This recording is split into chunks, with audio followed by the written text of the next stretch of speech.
All right, it is 7:01. It's March 5th, town meeting day, and we're going to start the Brattleboro Selectboard meeting at 7 p.m. this evening. The polls have just closed all across the state, and I see that we've got our individuals who were out in the cold here in the warmth now, so I'm glad to see you. Piece of cake. Yes. First thing is, John, was this meeting properly warned? Yes, Ian, it was properly warned. Great. Second, I'd like to hear a motion to approve the minutes. I will motion. Approve the minutes from the last meeting. Great. Peter's made a motion to approve the minutes of February 20th, 2024. Board members, are there any questions or comments on the minutes? None. I'll look to the room to make sure I don't see anyone. All right. In that case, board members, all those in favor of approving the minutes from February 20th, 2024, please indicate with an aye. Aye. Aye. That'll carry 5-0. Move on to agenda item 3, which is chair remarks. So I've got a couple of remarks, then I'm going to give the floor over to a special announcement. But first, I wanted just to say that digital versions of the annual town report and the RTM Finance Committee report are now online at brattleboro.gov. There are print copies and other town meeting informational material that will be available at the Brooks Memorial Library starting on Thursday, March 7th. If you go up to the front desk, you can get it. And a reminder that the town budget informational meeting will be at 7 p.m. at the Academy School Gym on Wednesday, March 13th. The doors will open at 6 p.m. And district caucuses will be starting at 6:30 to end at 7 when the meeting will start. And that's a select board meeting, so I will be running that one, and we will go through, if you're new to this, we basically go through all the articles, some more in detail than others, and then we give all the RTM reps an opportunity to ask questions about any individual item that they need more information on. And finally, the annual representative town meeting will begin at 8:30 a.m. at the BUHS gym on Saturday, May 23rd. March 23rd. Thank you. I wish. Second comment for chair remarks is I just wanted to voice my appreciation to all of the volunteers and town staff who were working today at the polls over at Post 5. I have volunteered in the past. I didn't this year, and I know how much work goes in to both planning, setting up, and then also cleaning up afterward for this event every year. Really appreciate the volunteer work that goes into it, so thank you all very much. And then finally, I want to give the rest of my time to Representative Burke for a special presentation, and I'll invite her up to the table, and I guess she'll bring the rest of the delegation up as well.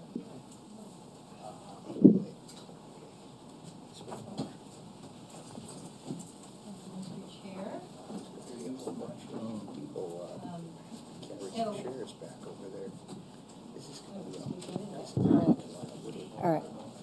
Right.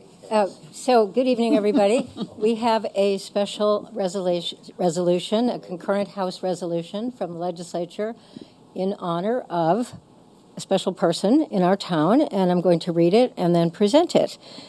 So this is a House concurrent resolution honoring Richard DeGray for his dedication to the botanical beautification of Brattleboro, offered by Representatives Burke of Brattleboro, Kornheiser of Brattleboro, and Tolino of Brattleboro, also offered by Senators Harrison and Hashim. Whereas, a decade ago, Brattleboro business owner and former Select Board member Dick DeGray decided that his community's downtown would benefit from a flowery presence, and he raised funds for the purchase of 22 flower pots and associated plants and soil. And whereas with the financial support of downtown Brattleboro businesses, the inventory of plants has expanded to more than 200 items. And whereas, drawing on the collected monies, Dick DeGray acquired a pickup truck that enables him to water plants directly from the vehicle's driver's seat and includes a door appropriately labeled with the word bloom And whereas Ahmed Rashed of Rashed's Garden Center in West Brattleboro has been a primary supplier of the project's gardening elements, and whereas daily, during the warmer months, Dick DeGray rose prior to dawn to water all these plants whose flowers have created a colorful municipal floral environment, and whereas his dedication to this extraordinary beautification project is a demanding volunteer vocation, and at the conclusion of the 2023 watering season, Dick DeGray, now 71 years of age, decided to conclude his greatly appreciated role that will hopefully continue. Now, therefore, be it resolved by the Senate and House of Representatives that the General Assembly honors Richard DeGray for his dedication to the botanical beautification of Brattleboro, and be it further resolved that the Secretary of State be directed to send a copy of this resolution to Dick DeGray and Ahmed Rashed.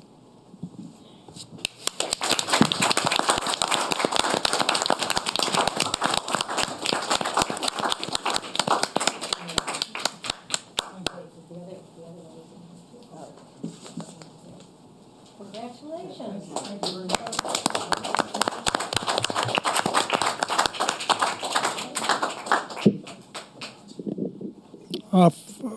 First off, I'd like to thank the delegation. This is quite an honor to receive this.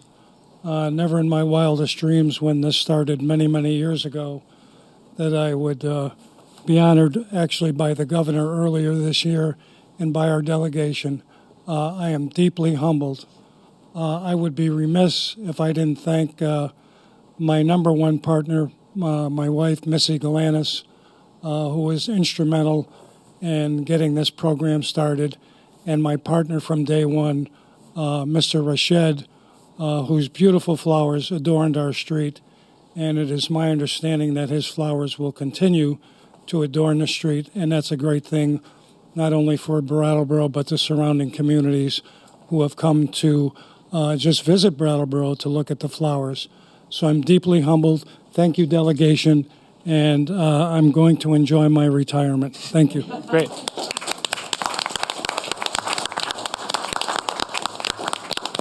Thank you very much, Dick, and congratulations, and thank you so much for all of your work in beautifying the town of Brattleboro.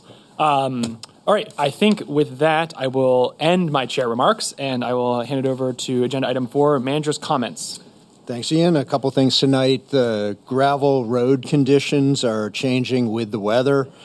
Public works crews are checking conditions twice a day and notifying motorists through signage located on each road and also through Maps Online. So folks can go to mapsonline.net/Brattleboro VT for the status of the Class 3 and Class 4 roads. Crews will continue to repair the roads daily until mud season passes. All the gravel roads are currently open, but we are encouraging people to seek alternate routes if possible. Emergency services have altered their response plans to account for the road conditions. And also, finally, DPW wanted me to let you know that the potholes on paved roads are also being addressed when the weather allows. Next, I would like to thank the former chair of the Town Arts Committee, Lars Hasselblad Torres, for all of his work. Lars stepped off of this committee last month, but during his tenure as chair, he oversaw many important projects, including the High Street mural, which everyone has seen. The Arts Committee was dormant for several years before Lars applied, and he immediately began turning it into the thriving town committee that it is today. We're grateful to Lars's contributions to Brattleboro and wish him well. I have an update for the board on the $4.1 million in bond funding for the Living Memorial Park improvements. The direction from you at the time of deciding bond options was to pick the option with the least amount of interest over the life of the loan, which is 20 years, and we've accomplished that. The RTM bond article capped interest at 5%, and when the bond just went to market, we received an interest rate of 3.742%, which will end up being a total savings of $448,000 given the payment plan that we selected. So that's very good news. And finally, a couple reminders. The business license deadline is March 15th. Brattleboro businesses can apply for their license online now at brattleboro.gov by creating an account and filling out an easy-to-follow form. Payment of $50 can be with a credit card online, by check, or cash. To learn more, go to brattleboro.gov or give the assessor's office a call at 802-251-8156. And finally tonight, the Brattleboro Police Department's Animal Control Officer, Crystal Crandall, will be holding a rabies clinic on Saturday, March 16th from 9 a.m. to 12 noon at the Brattleboro Police Station located at 62 Black Mountain Road. Registration is not required for this event, so just come on down to the police station with your dog a week from Saturday. This event is open to Brattleboro residents and non-residents alike. And that's all I have for tonight. Great. Thank you very much, John. Moving on to agenda item 5, select board comments and committee reports. Board members, any comments or committee reports?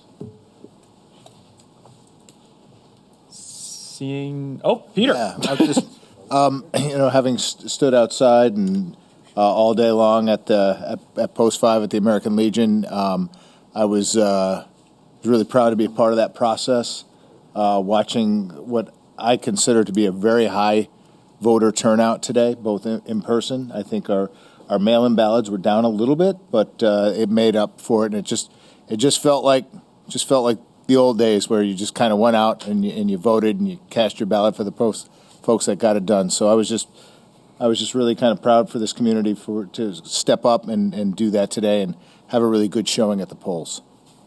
Great. Thank you, Peter. Any other board comments? Nope. All right, we'll move on to agenda item 6, which is public participation. This is an opportunity for members of the public to speak on an item that's not on the warrant agenda, or to request that an item that's on the consent agenda be pulled and considered at the end of the regularly warned agenda. And as is my wont, I like to look to the room first if there's anyone who wishes to speak. Is that Kate O'Connor? Hand up, come on down. Hi, I'm Kate O'Connor from Brattleboro, and I'd like to know why there is no physical barrier at the top of the transportation center. Since February of 2023, there have been 4 fatalities at that building. At the September 7th, 2023 Select Board meeting, the town manager told us that Department of Public Works was working on a physical barrier. If anyone wants to go, that's minute 55 in the BCTV tape. That's 6 months ago, and absolutely nothing has happened at that building. The only thing that has happened is 10 days ago, we had another tragedy. A tragedy that would not have happened if there had been a physical barrier. I went over there before the meeting just to see, is there anything going on? There's absolutely nothing going on. You have posters up there that you got to get 3 inches away from to be able to read. It's totally infuriating. And I know you're all thinking, Kate, we don't have any money to do anything. You do. You have $1,380,000 in ARPA money that's no longer ARPA money, that you were going to use to pay for projects that were ARPA projects that are no longer ARPA projects. You have no obligation to the federal government anymore to use that money the way you voted. It also hasn't been assigned yet. So you can go through that list, prioritize, and get the money to fix that transportation center. And I can tell you right now, if you folks spend money on pickleball and don't spend money on that transportation center, I think a lot of people in this community are going to be really mad. So what I would like to ask you folks tonight is go over there tomorrow, put a temporary barrier in that transportation center, and then put this item as an agenda item at your next meeting. You need to know what's going on over there. The public needs to know what's going on over there. The days of saying we're working on it are long gone, long past. It's been too much time here. So I hope you'll do that. It's all on you folks, the way I see it. It's all on you as a select board. And the public is going to hold you accountable for anything that goes on over at that building. And I want to implore you, we don't need any more tragedy or heartbreak in our community. So it's about time somebody makes this a priority. So I really urge you to do that. Thank you. Thank you, Kate. I'm going to let John speak for a moment on work that's starting to be done on that. Yeah, so last week, the fire chief, police chief, DPW director, several other town staff, the CEO, HCRS, and I met on the site. We came up with 5 interventions that staff are working on right now to either restrict access further, create additional help-seeking opportunities, or increase the possibility of someone intervening there. These are a high priority. There is no budget for any of this. The funding that Ms. Connor was referring to has been assigned to other projects. We are redirecting what we can to do the immediate things first, and we'll be looking for help on the more costly items. Look to, I think it's Ms. Davis in Zoom. Good evening, everyone. This is Jean Davis from the Director of Branches, and I just had a question. I don't know if it's on the agenda, so I apologize. I wasn't able to look at it, but I have been informed that there is a bill that is on the state floor that is just a little concerning for me, which is the H-72 on the inject sites. Yep. Because that is a warned item on the agenda tonight, kind of. We're going to be talking about legislative agenda. I would be pretty surprised if that bill in some way didn't come up. So I'm going to have you hold that comment and bring it back up. We'll get to it real soon. All right. Thank you. No problem. I think I saw another hand there. Yep.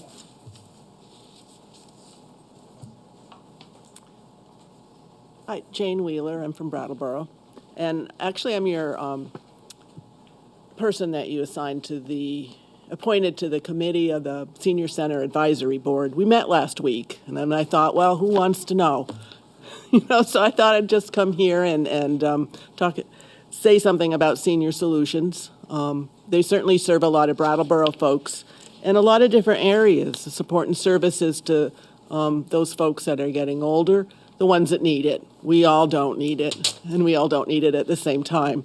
But I just wanted to remind folks there is a helpline. It's still the best place to go for information, referral, and assistance. It offers help with any insurance questions you have, case management, help for people that are taking care of their elderly parents, as well as for the parents to stay functionable and happy in their homes.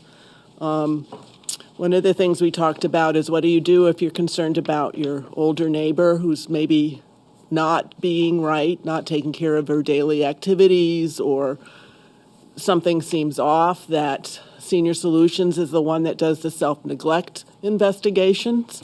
It's still up to the person to accept help or not, but at least they can start a leeway into talking about things they might need. And there's caregiver support grants that might give people a little respite. The 2 new things that are happening in Brattleboro is on March 11, there was a grant that Senior Solutions obtained. So on March 11, at the American Legion, there's going to be free monthly lunches for veterans. Another way that they can just have an outlet. And the other thing I'll be talking about more, because it doesn't happen till October, but the first ever Brattleboro Aging Successfully in Health and Wellness fairs will take place Friday, October 18th at the American Legion. So the advisory board meets every other month, and I thought I would just really come and talk at the next meeting after that. Thanks. Great. Thank you very much. And just to repeat those, March 11th, free luncheon for, did you say for veterans? Veterans. Veterans, and then health and wellness on Friday, October 18th, also at Post 5 American Legion. Yeah? Yeah. Cool. Great. Thank you very much, and appreciate you coming to report. Yeah, I didn't cover everything, the services that they do, but, if you have curiosity, call the helpline. Absolutely. Dick, and I don't see their hands on Zoom. No, you're good.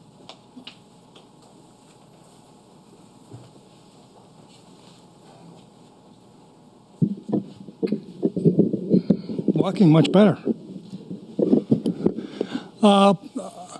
With a heavy heart, some of you in the room probably know, if you've driven down Main Street, that the Vermontis Galant Shop will be closing its doors most likely by the end of the month or not soon thereafter.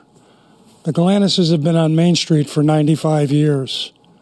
My wife, Missy, who has been there for 48 years, said it's time to retire. And so with mixed emotions, we'll be closing the store up. And I just wanted to come here and say thank you to all the people in our community who have supported the store through the years. It's been a great enjoyment for me. I've only been there 25, so I haven't earned my stripes yet. But I've met a lot of people in the community there, a lot of people from all over the country and all over the world that would stop in. It's been a geography lesson for Missy and I. And so we will miss being downtown. We will miss all of our customers. And the comments that when it was posted on Facebook have all been positive, and really appreciate all the fine words that people have said about the business and the Galantis family. So thank you very much, and we'll miss you all. Great. Thank you very much, Dick. And I don't see any other hands in the room or in Zoom. So we will move on to agenda item 7, which is the consent agenda. John, do you have a brief presentation? Yeah, there are 6 items on consent tonight, Ian. If the board approves this agenda, you'll be awarding an $18,500 contract to Team Awesome Property Service, LLC of West Halifax for maintenance services at the cemeteries this summer.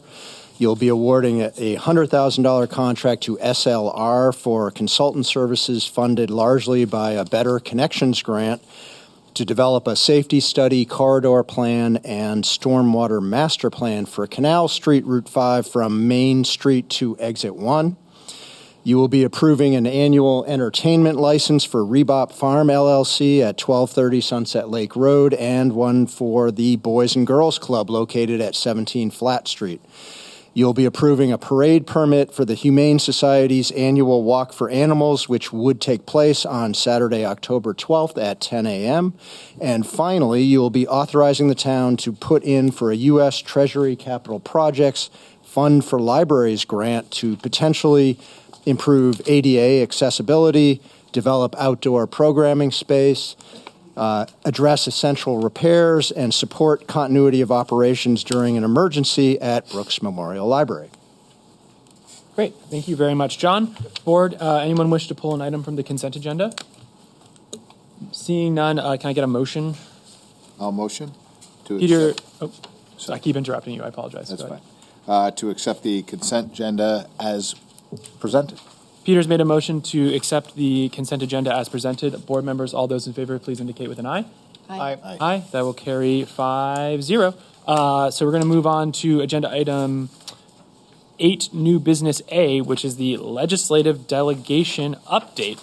And so I would like to invite our delegation to join us here at the presenters table. And I believe we have enough chairs, if I do my math right.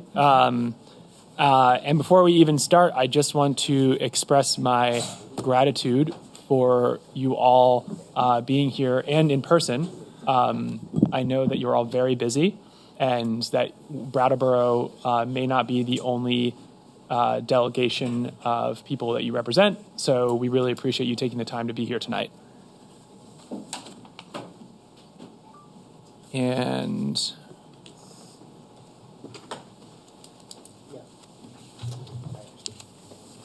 settled.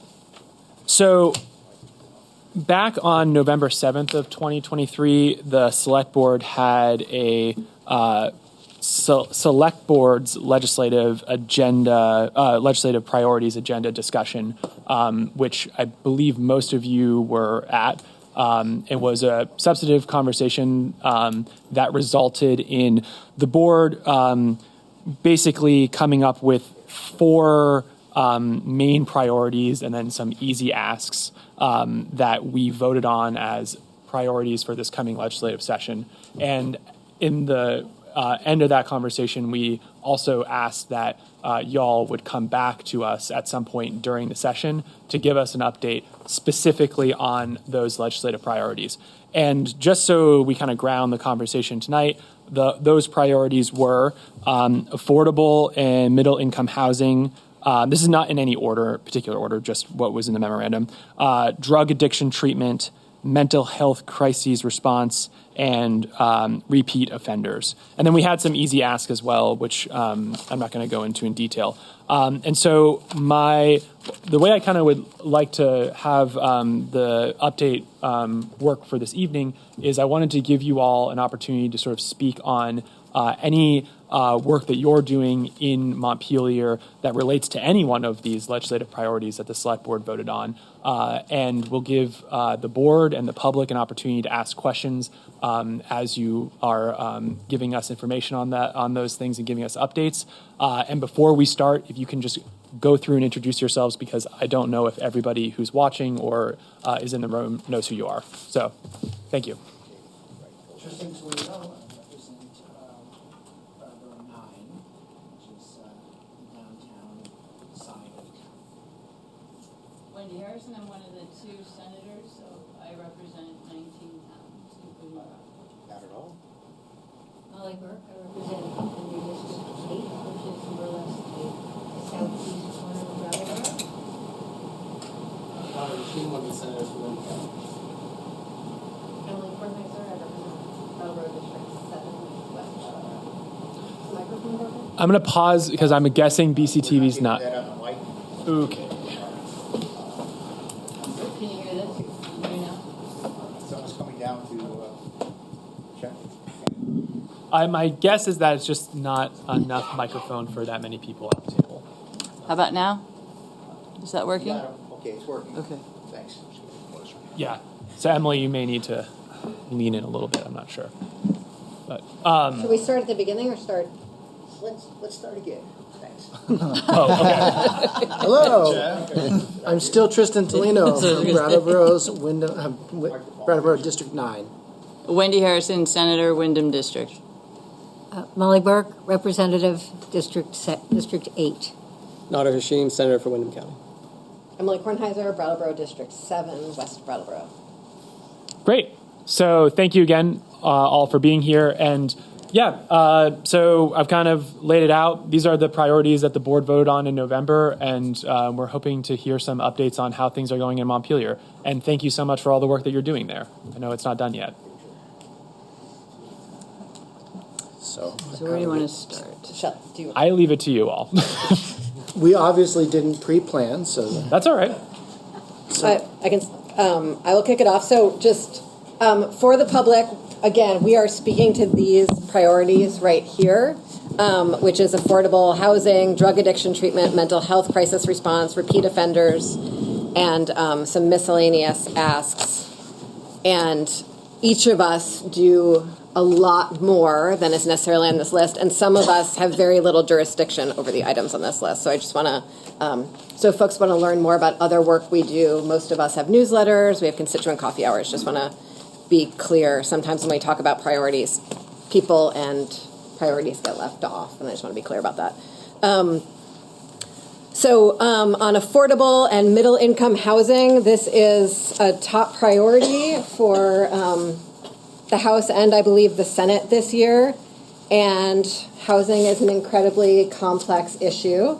So a few pieces that we are working on very actively right now is significant reforms in regulatory processes around siting and zoning. Some of that people might think of under the Act 250 designation, but it goes much deeper than that to look at how we can really make sure that we are putting housing where housing belongs and making that easy, and also making sure that we are still protecting all of the pieces of Vermont that make it so wonderful, the natural beauty, etc. We have not, but we all know that we need to invest more money in housing, both emergency housing, long-term affordable housing, shelters, middle-income housing, and a huge piece of that is just straight cash that is needed to solve the problem. And that piece is something that is sort of actively working through the House right now. We are 2 weeks from the midpoint in our legislative session, and so this is the point in the session where both everything feels possible, and next week probably many things will not feel possible anymore, because at the midpoint is when House bills move to the Senate and Senate bills move to the House. And so we might talk about some things today that feel very hopeful that might not come to pass by the end of the session, because that is such is life in the legislature. But we are right now beginning a process of looking at significant investments in building out a 10-year plan for what it would take to really solve the affordable housing problem in Vermont. Again, it's the beginning of a conversation. But right now we know we're spending significantly on emergency housing, and we have significant population of folks who are living on the streets. That costs the state, in addition to sort of the human tragedy of that, it also costs the state an enormous amount of money, and that money doesn't really necessarily return to us. And so when we're investing instead or additionally in building out our permanent shelter capacity and building out our affordable housing capacity, then we are helping people stabilize their lives, and we are saving the state significant dollars in terms of hospital costs, in terms of policing costs, and in terms of just paying for those motels. And so that is a priority of the House that we are working through, and then continuing to look at what it takes to make sure that middle-income folks can afford to buy their first homes, prioritizing certain folks who might not have had intergenerational wealth for that. And I think Wendy can probably talk in greater depth about that piece of the housing conundrum.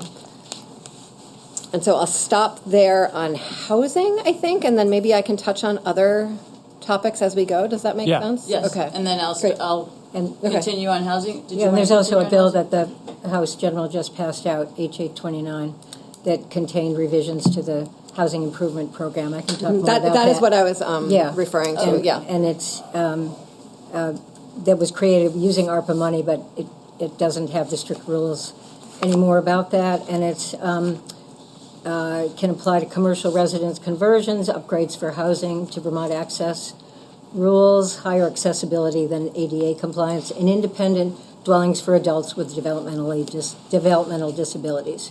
And those are sort of those accessory dwelling units that Wyndham Windsor Housing Trust was moving the money for, but a lot of much smaller developers or just individual families were picking that up. I want to add one more detail, because I know that one of your, before we go to Wendy, I know that one of your priorities was essentially that we help other towns in Wyndham County develop housing so it's not all here, right? Mm-hmm. And I appreciated that sort of sense of the full picture and wanting Brattleboro to dive into that. One of the problems for that, as if you talk to the Planning Commission, will be very clear, is wastewater and wastewater siting and funding for infrastructure. This session, I think there were 40 different bills that all looked at flood resilience, climate infrastructure resilience, various pieces of sort of that municipal infrastructure project. And we know that communities have very limited tools to invest in municipal infrastructure, Brattleboro included.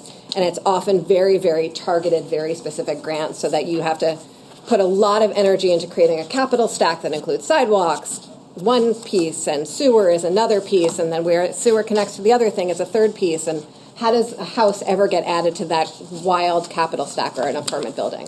And so we are essentially, throughout the session, putting together all 40 of those different bills. Many of them were developed even before we had the significant flooding this year, along with multiple ways of funding all of those projects, to say, what will it look like to have a statewide fund that there would just be a one-stop shop for municipalities to seek funding for an infrastructure project that might have all of those different pieces in it.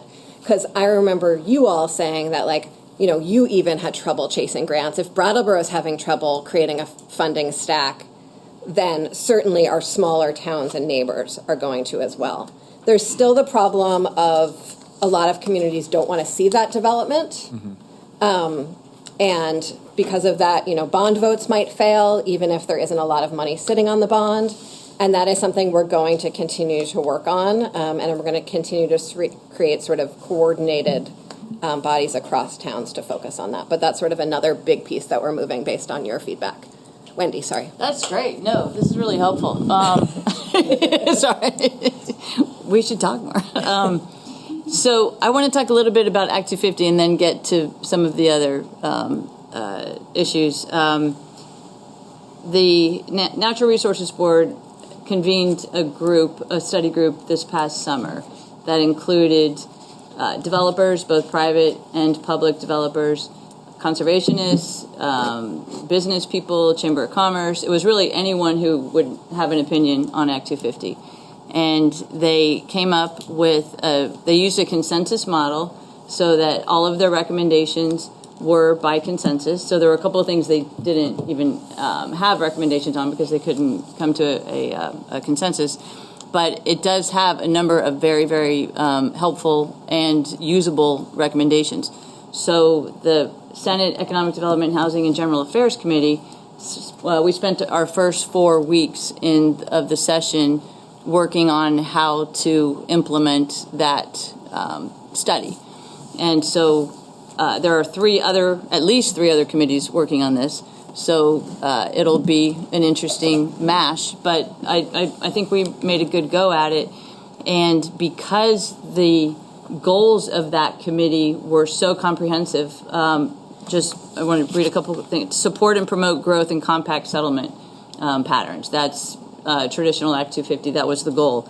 Facilitate appropriate rural economic development. That's a challenge because it's difficult. It isn't even just that people don't want it. A lot of rural communities want development. It's just hard to do when you don't have water and sewer. It's really tough to build at scale. And then focus on critical and increased protections for key natural resources. Critical. Clear, consistent, navigable permit process. We heard that a lot last year when we were talking about Act 250, and we've heard it for years. Is that the process needs to be more clear and more predictable to help both public and private processes, and then minimize redundancies with other local, state, and federal regulations. So those 5 goals were the goal of this committee, and the structure that is proposed is a tiered structure where permitting would be based on the location rather than the type of development and when you last had development and how long ago it was and how far away it was, which is the way it's done now. So there's Tier 1, Tier 2, and Tier 3, and I'll just be as brief as possible because it gets complicated. Tier 1 are areas that have strong staffing, strong zoning regulations, water, sewer. So Brattleboro would be in Tier 1. It's not clear if that would be all of Brattleboro or some of Brattleboro. And that would be where Act 250 did not apply. So Brattleboro would be able to process applications and developers would not have to go through Act 250 if they were here, once some other things happen in between. And then Tier 3 are very special environmental places, and so those would have very little development. Tier 2 is everything in between, and that's where it'll get really interesting when they start doing the mapping, and that's where current Act 250 rules would apply. The folks are estimating they could get the mapping done in 2 to 3 years. The mapping is going to be a very political, very difficult process. So that's pretty optimistic. So what our committee did was we included some interim exemptions and abilities for development, so to make sure that we keep the momentum going, because there is some momentum on housing. And so those included up to 75 units of housing in towns with permanent zoning. So a project could go up to 74 units in Brattleboro without a permit, without an Act 250 permit. And then commercial conversions of up to 29 units of housing. We really see value in commercial conversions because there's a fair amount of commercial space that's not needed anymore, just our habits are changing with how we buy things. And then hotels, motels converted to permanently affordable housing. Those would be allowed. And actually, towns would not be allowed to not allow them. If towns would have to allow those, because that's something we can see as helpful. And then there's things with the designated centers and quarter mile, but I won't get into that. We can talk to the planners about that. And then we changed the appeals too in the interim period to make the appeals require a higher threshold to be effective, and then no appeals for 25 units with water and sewer that is not a conditional use. So that's meaningful to the planners in the room and developers. But that would make a big difference. We set goals for the environmental court. We can't tell them what to do because it's a separate arm, but we set goals of processing the appeals, and we added a judge to help get through the appeals. Now, again, this has 3 other committees and lots of conversation, but we think we were true to the spirit and the intent. And this is just such an important time because you don't typically have developers and environmentalists and conservationists getting together like this and agreeing that the crisis is such that we've got to get things done. So we really need to take advantage of this. And I think the will is throughout the legislature, which is really good, and the governor wants housing. When you're done, though, I want to comment on this. Sure, and then I can talk more about funding, but there's an first generation home buyers program, which is I think what Emily was speaking about, and we last year we actually made it easier to qualify, and we got a much better uptick of folks using that. So we are proposing to continue that, and that's a really, really popular program. And then speaking to the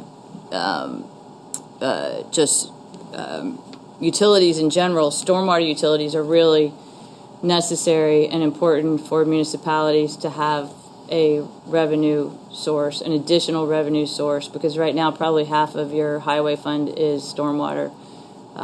So if you can have an additional revenue source to meet your stormwater needs, which are only going to increase, it would be very helpful. It already exists in state law, but it's very cumbersome to figure out how to do it. So I'm pushing a lot on how to do that. And that a bill that I did was put into a GovOps bill, so a committee bill. So that should get through.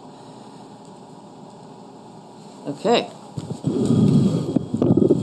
I won't take long, but I sit in the House Appropriations Committee, and so I tend now, after 3 years in that room, well, this is my 4th year, to sort of see everything through the lens of how we resource certain priorities. And over the last 4 years, we've been able to spend a significant amount of money on affordable housing, mostly through the Vermont Housing Conservation Board, but also through the program VHIP that was mentioned. And, VHIP, now that it's received more state dollars and not just ARPA dollars, is more flexible and is, they're not able, they have enough money to build quite a few number of units, but they're not even sure that there'll be enough demand right now for that. And that program is a great one for private homeowners to access because it is a grant or a forgivable loan, basically, depending on how you use it. So just want to keep plugging that as an option for people in this community to investigate for their own property. But what I wanted to share, and Emily, I think, hinted at this in her opening, when the federal money that Leahy secured as part of his legacy, when we've pushed all of that out, it comes back to us and to the state.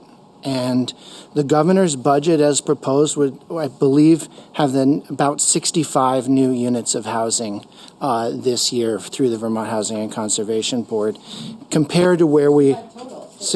65 total statewide. And no proposal for how to match the sheer scale of the problem that Vermont is confronting with Vermont resources. And so when it was easy for all of us. And we knew how to spend the money. The governor was able to tout the success of that program. Now that it's hard and it's state dollars, we have to make some very tough decisions about what we do next. And that some version of our plan is going to emerge in the next couple of weeks as the House puts the budget together. But I wanted all of you to hear that, and this is on the affordable housing side, but VHIP is also, for private sector. So there's those two threads. There is funding available, but in terms of the sheer scale, the governor's proposal would basically stop all of the momentum of the last 4 years in its tracks. And so we're trying to grapple with that reality.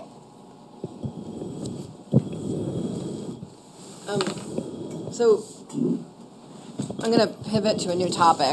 And before you do, just because I think it's a natural pausing point, I just want to make sure that if there are questions specifically on housing right now, if any member of the board, Liz, and then I'll take members of the public too if you've got questions on.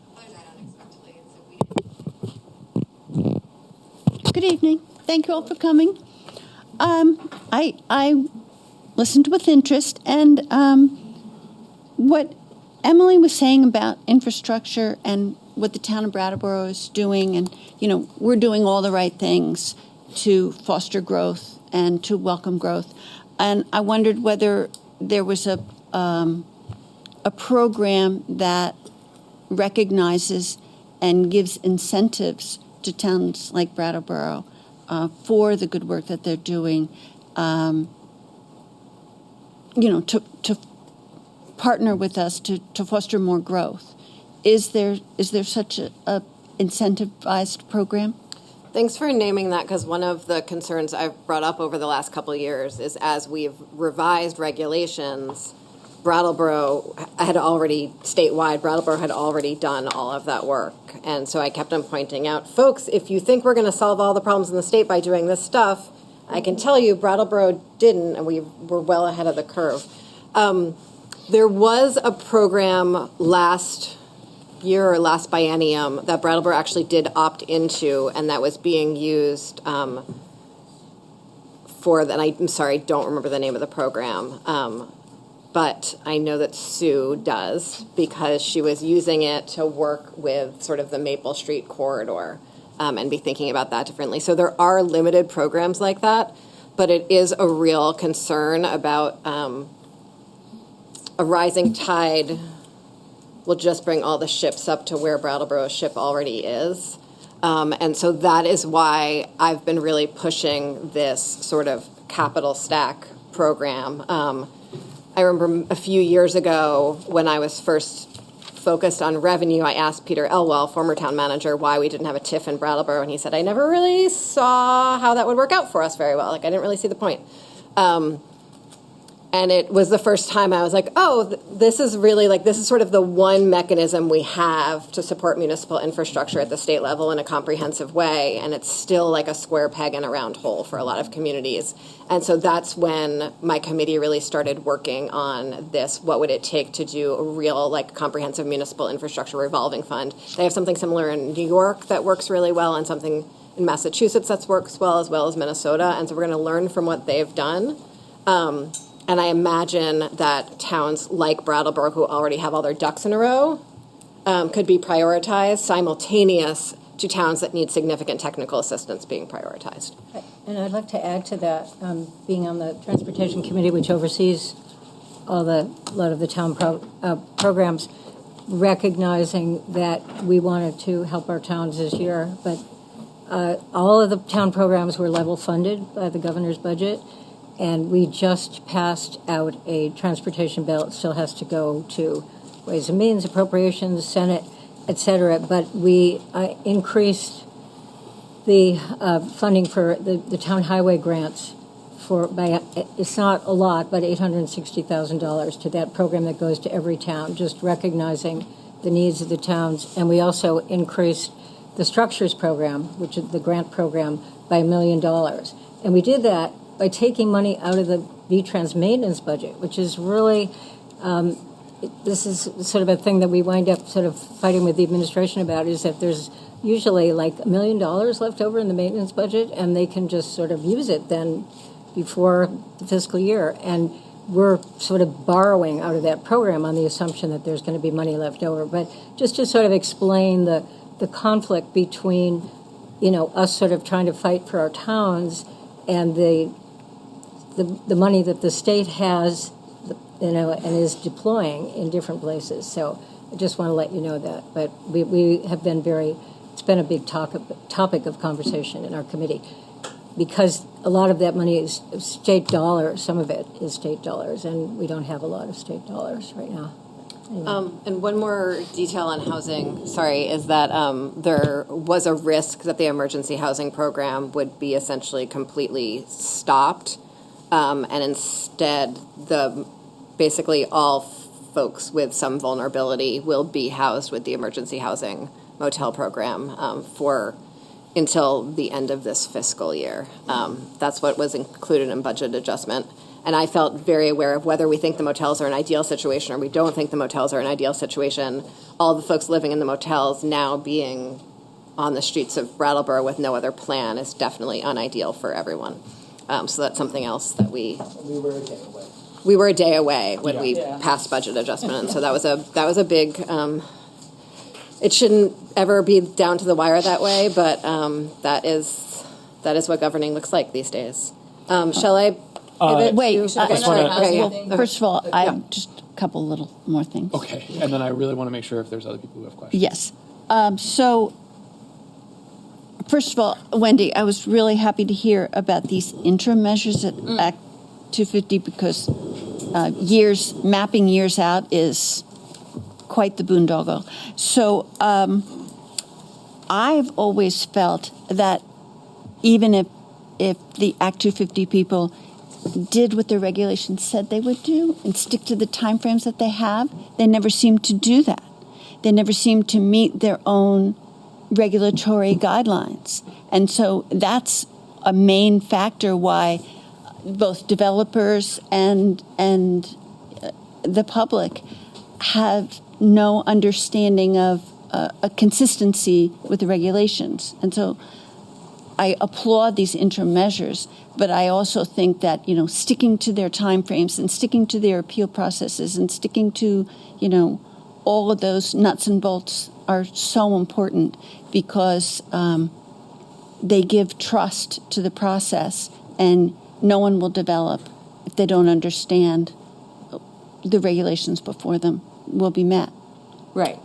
And one more thing that I want to know is what's the focus on middle income housing? Because I think all the housing that has been built in Brattleboro has been low income housing, and middle income housing is so important. Right. There was a middle they call it missing middle, but missing middle is really a planning term, not a financial term, but it was meant to be housing for middle income.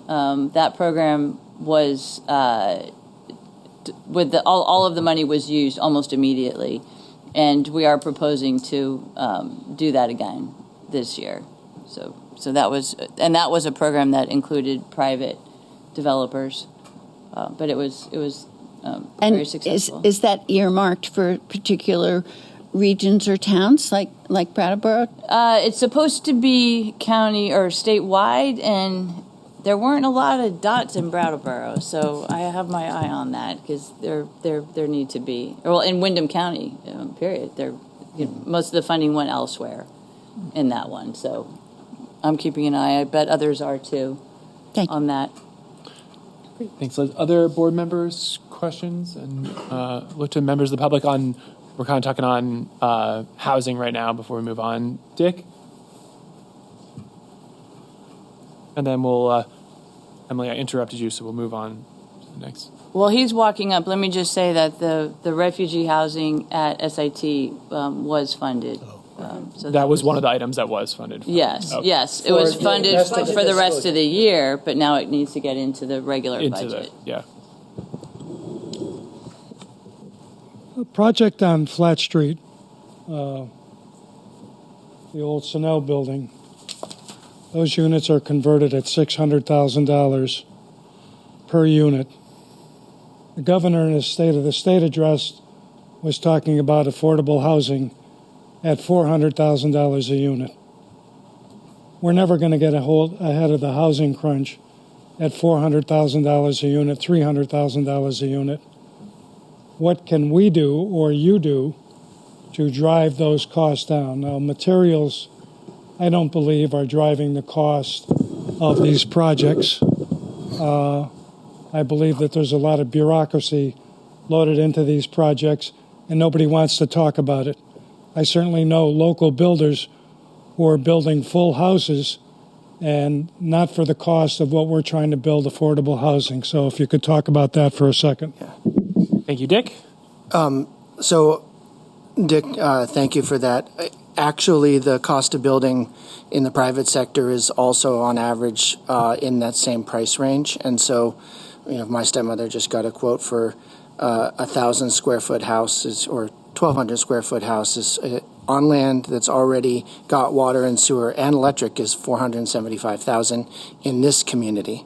That is what we're seeing across the board in the private sector. It's what the Vermont Housing and Finance Agency is saying. So it's not just the affordable housing world, and actually they are operating at scale where they're actually able to pay less than a lot of private developers are currently paying for the housing. There are some people who found a way to make it work, but on aggregate, the market is at that rate right now. And when you're operating at scale, when we're looking at these larger buildings, one of the first things that would get removed when you're trying to cut costs on a stack would be accessibility. And we have a rapidly aging state. It's one of the oldest states in the country. I don't think we want to be building new multi-unit buildings that don't have elevators in them. Similarly, the other thing that sort of first gets cut, because they're the only things that can be cut, is energy efficiency. What that means is that the cost for the folks who are living in that unit is going to be higher, or the cost to maintain the unit is going to be higher. And so you might save costs at the beginning, but it's going to cost everyone in that building significantly more in the long run. And so it's unfortunate that that is where we are, but I think it's true across the board, and we're doing our best to work through it. One thing that we have been leaving federal money on the table in some cases. There's a 4% federal tax credit that we are not fully utilizing, and so we are working to shift the way we finance and support the financing of housing to better use that 4% tax credit and then some other federal money that's on the table. I think there are probably developers in our community that could speak to that more effectively than anyone at this table could, and some of them might even be in the room. Thank you. Mm-hmm. Great. Nick, can I just add one thing? Yeah. The VHIP program, which is Vermont Housing Improvement Program, the average cost to the state of those units per unit was $36,000, so ridiculously low.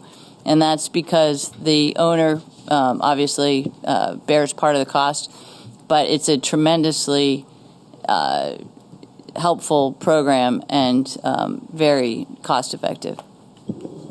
Great, and I saw a hand there on housing. If you want to stand up and go to the mic.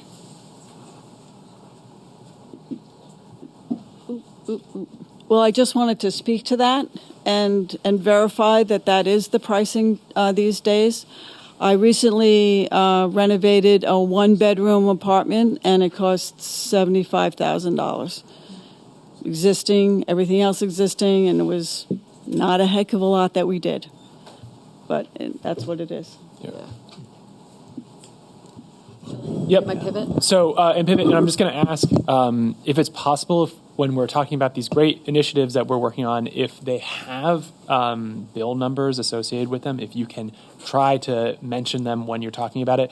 It's easier as I'm taking notes if I want to follow up with you on something, and I'm sure for the public too, if they want to follow along, because we're doing a very, there's so much you guys do, so I know we're not going to hit on everything. So if they want to come back to you and talk about something, or they want to follow it on their own, a number would be probably helpful for them to be able to do that. And I'll add, I am not talking a lot because I do more than everyone else at the table. I'm speaking a lot because, as chair of the Ways and Means Committee, I have the clearest bird's eye view of everything that happens in both chambers of the folks at the table. And so I'm able to speak to stuff that's outside of my own committee. I'm going to pause you 1 second. Are we good in the back there? Yeah. Okay. The other thing I would name is, this is the time of year when bills, so as Wendy mentioned, she had a bill that got folded into another bill. This is the time of year when all the bills get folded into each other, and so we might give you bill numbers that next week will be the wrong bill number, and the idea could still be alive. And so just want to, that's just, and two of the bills I described don't have numbers yet. So I just want to, fair enough. It was just a public service announcement. That shows my ignorance in it as well. Our bill does have a number. Yes. And it's pretty solid for now. It's 311. There we go. S311. S311. It's the housing bill.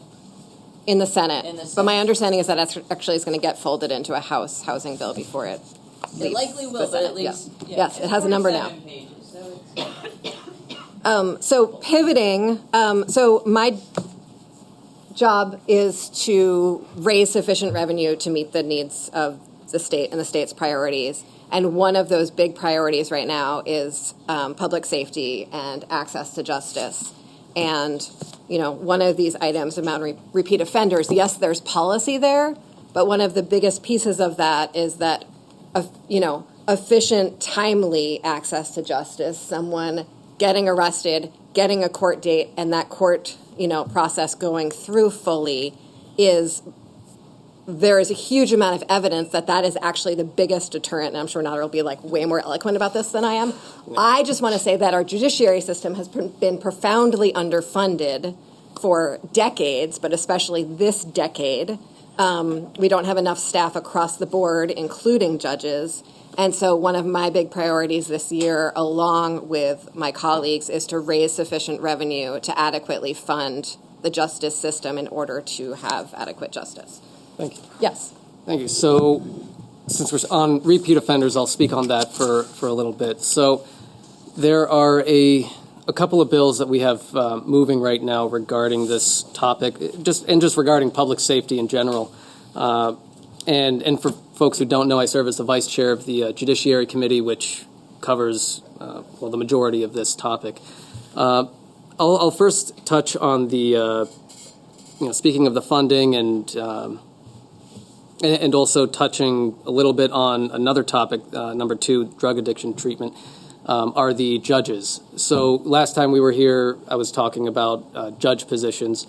We did just pass out of the Judiciary Committee a bill that creates 3 new judge positions, and one of these positions actually converts the judicial master position into a judge position, and that actually saves $130,000. But one of the judges will be used for a statewide drug docket, and this drug docket is funded through a federal grant. And that kind of goes to the point of making sure that folks are being accountable to the treatment that they are expected to follow through on if they are going through the drug docket. And so that's currently in appropriations.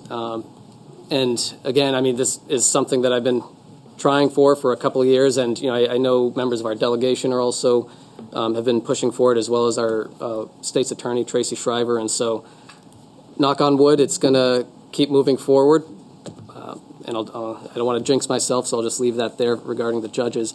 Another bill that I wanted to talk about before I get to the big bill regarding conditions of release is S-196, which might get tied into another bill, S-195. It might also get tied into the the miscellaneous judiciary bill. And I don't want to get too into the weeds of the legalese because it's almost 9 o'clock. But what S-196 does is it makes some technical changes regarding hold without bail hearings, specifically 7553 and 7553A hearings. In 7553A hearings, which are for violent felonies, which don't carry a potential punishment of life imprisonment, there are some courts that require live testimony, and then there are other courts that don't require live testimony. And so the reason for this is because of, in my opinion, a technical misunderstanding after a Vermont Supreme Court decision came out. And, or rather, I think that different judges are interpreting it differently. So in some situations, a victim, a week or two after being assaulted, is being required to testify in the hold without bail hearing, and in other circumstances, it's not being a requirement. So that fixes that issue. And so hoping that moves forward this upcoming week, and it'll likely, it might be a standalone bill, or it might get tied into S-195. So I'll move on to S-195, which involves conditions of release. I know that there are a lot of conversations about folks who commit multiple violations of conditions of release, and why isn't anything happening? That's, I think, probably one of the most common points that have been raised, at least during the off session, in talking to folks about public safety. And so, going to a point that Representative Kornheiser mentioned earlier, the timely exposure to justice. That's we heard a lot about that as well. And currently, the enforcement mechanism for violating a condition of release comes a year or two later, at the trial and in sentencing. What we are trying to change is to create a flash site for violations of conditions of release. So a flash site is you go to court the following day, and also creating a pretrial supervision program, which will appropriate 6 new positions to the Department of Corrections to provide pretrial supervision. So this doesn't mean going to jail. It means making sure that somebody is going to their therapy or rehab appointments on time, or checking in with the supervision, with the supervisor. And there are, and if somebody violates their conditions a subsequent time, the pretrial supervisor can either, well, it depends on the situation, but they can either impose more conditions, place them on community-based electronic monitoring, or home detention. And one of the pieces that we're trying to explore, and I'm not making any promises, but Sheriff Anderson is interested in the electronic monitoring piece of this, and so there might be a pilot program here in Windham County that's restarted with our Sheriff's Department that I think will be helpful. And I do want to mention that, for violations of conditions of release, that alone is not something that can send someone to jail. And I'm not sharing that as like my philosophical viewpoint on it. It's a constitutional issue. Bail is used to ensure that somebody appears in court. Multiple violations of conditions of release can be used as one of the factors in determining whether or not somebody is a flight risk, but it cannot be the sole factor in determining whether or not someone is a flight risk.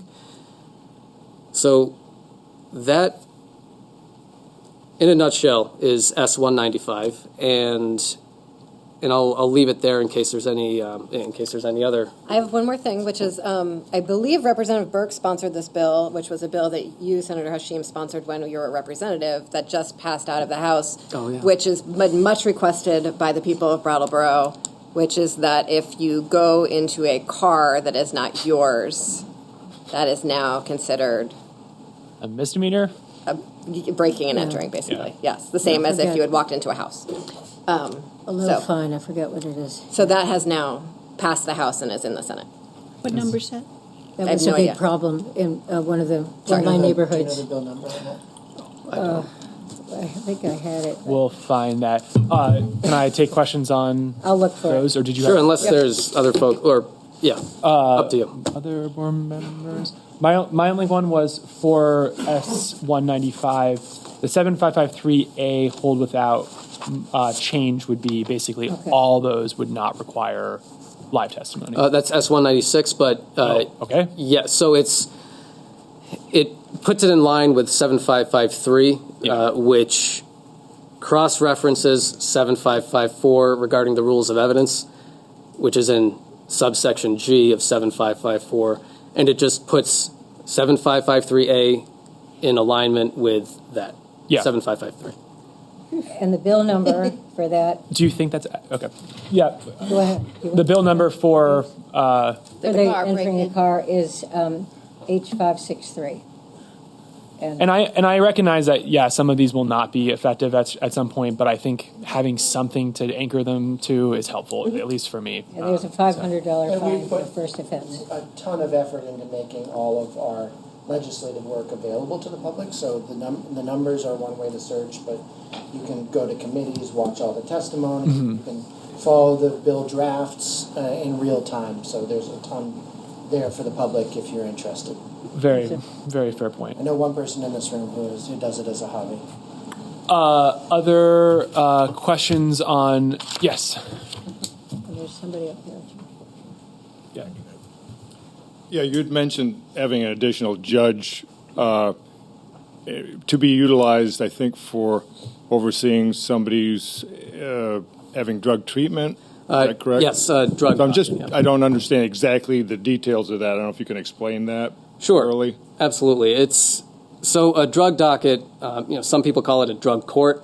It's not like its own building or anything like that. It's just using one of the courtrooms for the drug docket, and basically it is a way. So if somebody gets arrested for a drug crime that does not have an element of violence, they could potentially be eligible to go through the drug docket as a way to either reduce their charge or drop their charge if they're able to successfully complete the drug docket. It takes, I believe, a little over a year to complete it. There's biweekly check-ins. There's regular supervision for it. You have to get therapy or rehab for it. You also have to work on certain skills That's just to be put in that category. You mean? I'm sorry. They have to do that just to be put in that category. There's lots of things. So if you get accepted into drug court or the drug docket, those are all those things that you have to do in order to successfully complete the drug docket. Once you're in it. Correct. Okay. And then if you successfully complete it, you can either have your charges reduced or dropped. Yeah. And that is not. This would be for a statewide drug court. Statewide, There currently is one in Chittenden County, I believe. Yeah. And I don't know how well it's used. As far as I don't know how many people are in it, but this would be for anyone. I think there's one in Rutland County. In Rutland County, I think you're right. So so it's not new to Vermont, but the fact that someone from Windham County could access it would be new, which is exciting. That's for nonviolent drug offenders. You're saying? Correct. Yeah. Thanks. Yep. And I have a hand on Zoom. Ms. Davis, I think we're at your. I'm not sure if we're at your bill yet. Not yet. Unless maybe she has a question about this. Yes. I think no, I do still have the question about the H72, but I do have a question about what this gentleman just spoke about, and I just need clarification a little bit. So you're saying that repeat offenders would not there wouldn't be a way for them to serve their time? Are you saying that they would go to court and then they'll get bailed and then they'll get out? Like I just want you, can you just clarify that for all of us? Because the thing that I'm not, for me personally, I think, especially the field that I work in, when you have a bunch of people who are constantly getting repeated offenders, constantly doing the same thing over and over again, sometimes I'm wondering if people who are not affected with this situation don't really care about the people that are affected. So if a person is constantly, say for instance, breaking into your house and he goes to court and then he gets a slap on the wrist and then he's out and he violates his thing and then does it again, and then you go to court and then you can slap him on the wrist. When is it going to be in a point where you guys are going to say, okay, no, he needs to actually serve time? Because I'm hearing what I'm hearing from you, and please correct me if I'm wrong, I'm not hearing about anybody saying, okay, there will be a definite time sentence served. I mean, like in California, they had finally put a 3-strike law that after 3 times you're in for life. That's what they did in California. And I feel like here there's nowhere of you guys saying that they're actually going to deal with the repercussions of their actions. You're just going to keep on slapping on the hands, which then affects the police department. So I just need help to understand this. Have Notter clarify the bail review. Yeah, absolutely. Thank you for asking that clarifying question. So I think perhaps the best way to look at it is that there's 2 different roads on this issue. You have the underlying offense, and then you have the conditions of release. And so the conditions of release don't have to do with the sentencing that comes with the underlying offense. So if somebody commits, let's say the car bill passes and they commit a misdemeanor and they go into someone else's car, they would get a citation to go to court for the trespass into a vehicle, but they would also get a set of conditions of release, because that person, unless they are a flight risk, they're not going to be held on bail. The conditions of release, however, are meant to be a set of rules that they are meant to follow before they are sentenced. However, our current system does not have any sort of compliance mechanisms in place for conditions of release. So when somebody violates their conditions of release, they see the outcome of it, or the consequences of violating those conditions, a couple years down the road. So it's not the underlying offense that we're talking about the conditions of release. And what this bill would do is create compliance mechanisms for conditions of release. Does that clarify it for you? Yep.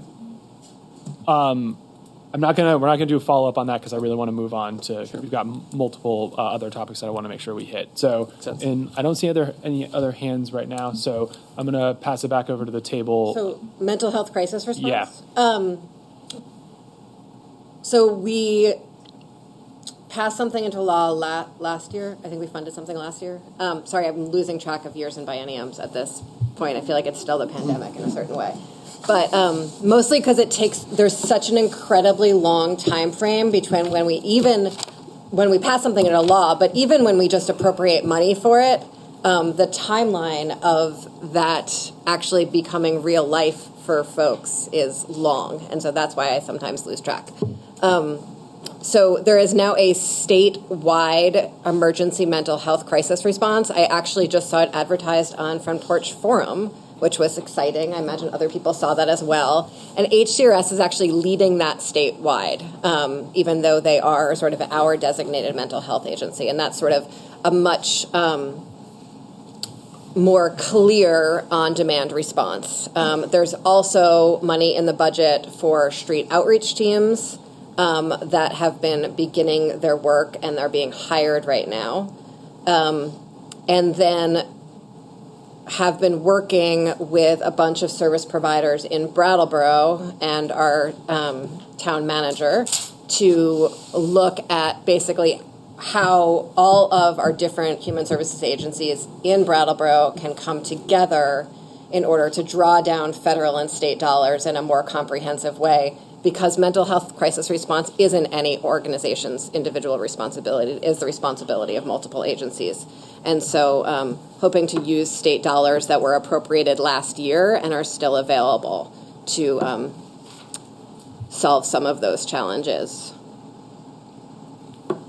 And that might be sort of a longer topic for another meeting sometime. Yeah. Yep. This isn't on a related topic, which is specifically children and kids' mental health and the harms that are caused by being online.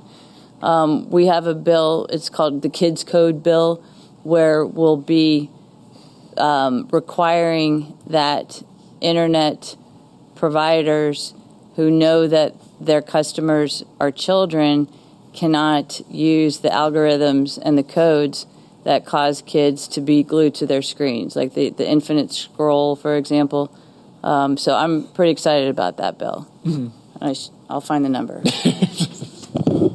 Just one more comment about the mental health challenge that we face is also another place where the workforce challenge in Vermont shows up. And randomly, I happen to know that at the moment, the Department of Mental Health in the state has 38% of its positions are currently vacant that they're trying to hire for. Now, that's skewed a little bit because they operate a hospital and they're looking for psychiatric nurses. But HCRS has certainly experienced profound staffing shortages. This is a systemic issue, and for the larger context, Vermont has 3 job openings for every person who's unemployed, which is one of the highest ratios in the entire country. And we have, as we've been sort of getting older and older as a state, we're getting more and more challenged on our workforce. And of course, the housing that we've been talking about is a barrier for younger people coming in because there's not a lot of available housing to move here and take an early starter job or whatever. So you're seeing the collision of multiple forces at work here, where we actually have a lot of really good programs, but we can't always get them up and running, get staffing into them at the full level that's possible, given the other constraints. I would also add that right now, our schools in particular are experiencing significant mental health challenges, and as organizations become more and more short-staffed, it becomes harder and harder for them to collaborate effectively. And so what that looks like in Brattleboro is our school district is meeting the needs of their students by hiring staff away from our designated mental health agency. And so over the next few years, we're going to be working to really look at what it will take to sort of re-knit back together our designated mental health agencies in our school districts, so we're not funding those services in both places. Mm-hmm. Questions? Yes, Liz.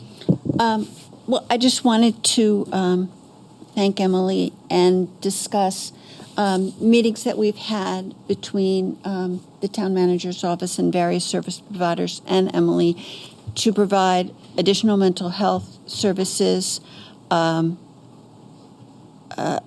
shelter, a permanent family shelter.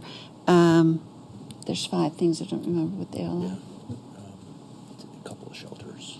So a stand-up shelter and a family shelter and mental health workers and mental health worker, social worker within the police department.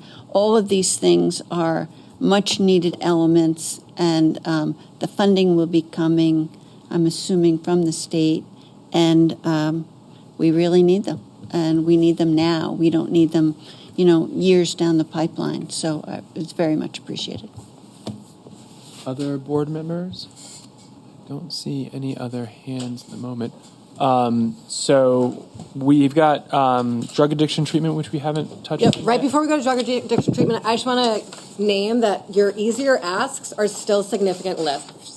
And I just want to be clear about that. So, fair enough. For instance, you have an ask, which is a very, very reasonable ask, about training for the Vermont's Police and Fire Academies, increasing state funding. Those are funded through a special fund, and our special funds are funded through fees. And since the beginning of the Scott administration, they have refused to increase any fees, which means that all of the special funds are in the red or are being backfilled out of the general fund. This is like super deep in the weeds and really boring to anyone who's listening. But what it means is when everyone says, yes, no fee increases, that feels good, it means that we do not have sufficient training for our firefighters and our police academies because they're funded through these special funds. So one of my projects in the legislature is to pass regular fee bills in order to raise those fees in order to fund special funds or the transportation fund. And every time we do that, the political blowback is mighty. And I just want to name that. So it's going to be something we're probably going to do every other year because it takes up an enormous amount of political energy just to raise money for an incredibly important special fund. But just want to sort of name that. That is not going to happen until next year, but is on the list for next year. And just maybe say that we... Sorry, just a quick add is that in Vermont, fees are designed to meet the cost of delivering the service. So when we figure out what the fee should be set at, that's a collaboration between the executive branch and the legislative branch to figure out if we're training firefighters, what does it cost to do that on an annual basis, and how do we set the fees to provide the fees that fund it to provide enough to cover that cost. We don't use fees as alternate source of revenue. It's to match. New Hampshire does. We don't. It's to match the actual delivery of that program. And most of the time, these are programs that Vermonters interact with all the time and expect to work and don't necessarily understand that the challenge, part of the challenge that they're experiencing is that us not paying $5 more for a given fee cumulatively means that agency or department is under-resourced. And we raised motor vehicle fees last year because there was a huge hole in the transportation fund and didn't fill it completely. But, then people are saying, why are the roads so bad? Or why haven't you done this? And so it sort of goes on and on throughout state government. Is it all fees go into one pot? It's the fee specific for each. So like police training fees go to police academy. Okay. So every fee is specific to a special fund. Some special funds are smaller than other special funds. And generally we raise all the fees from a department or agency at the same time. I was planning on raising all of the Agency of Natural Resources fees this year, which is what the Fire Special Fund is raised out of, but decided that doing this once a biennium every other year would be more sustainable for all of our nerves. And so we're going to do that next. I will commit to doing that next year. So noted. Yes. Okay. And, yes. I'm going to kick off drug addiction and treatment by saying that I have some very good news that Dr. Levine, our state health commissioner, the man who was on the TV during the COVID, along with our own Commissioner Pichek at the time, has recently come out. There's a great article in VPR that we can float around. He's come out in strong support of overdose prevention centers as both a strategy to save lives and a strategy to clean up streets and neighborhoods, and a strategy to keep broader communities safer. And so that was and he was clear in the press release and in the conversations about sort of the evidence that took him to this point after considering it for a long time. So encourage people to read that article. The bill is now out of the House and in the Senate, so I'm going to pass it to Notter. It'll be interesting to see what happens with the governor. Yes, indeed. Yeah, so, regarding overdose prevention sites, that I'm wondering if Dr. Levine and I read the same reports. I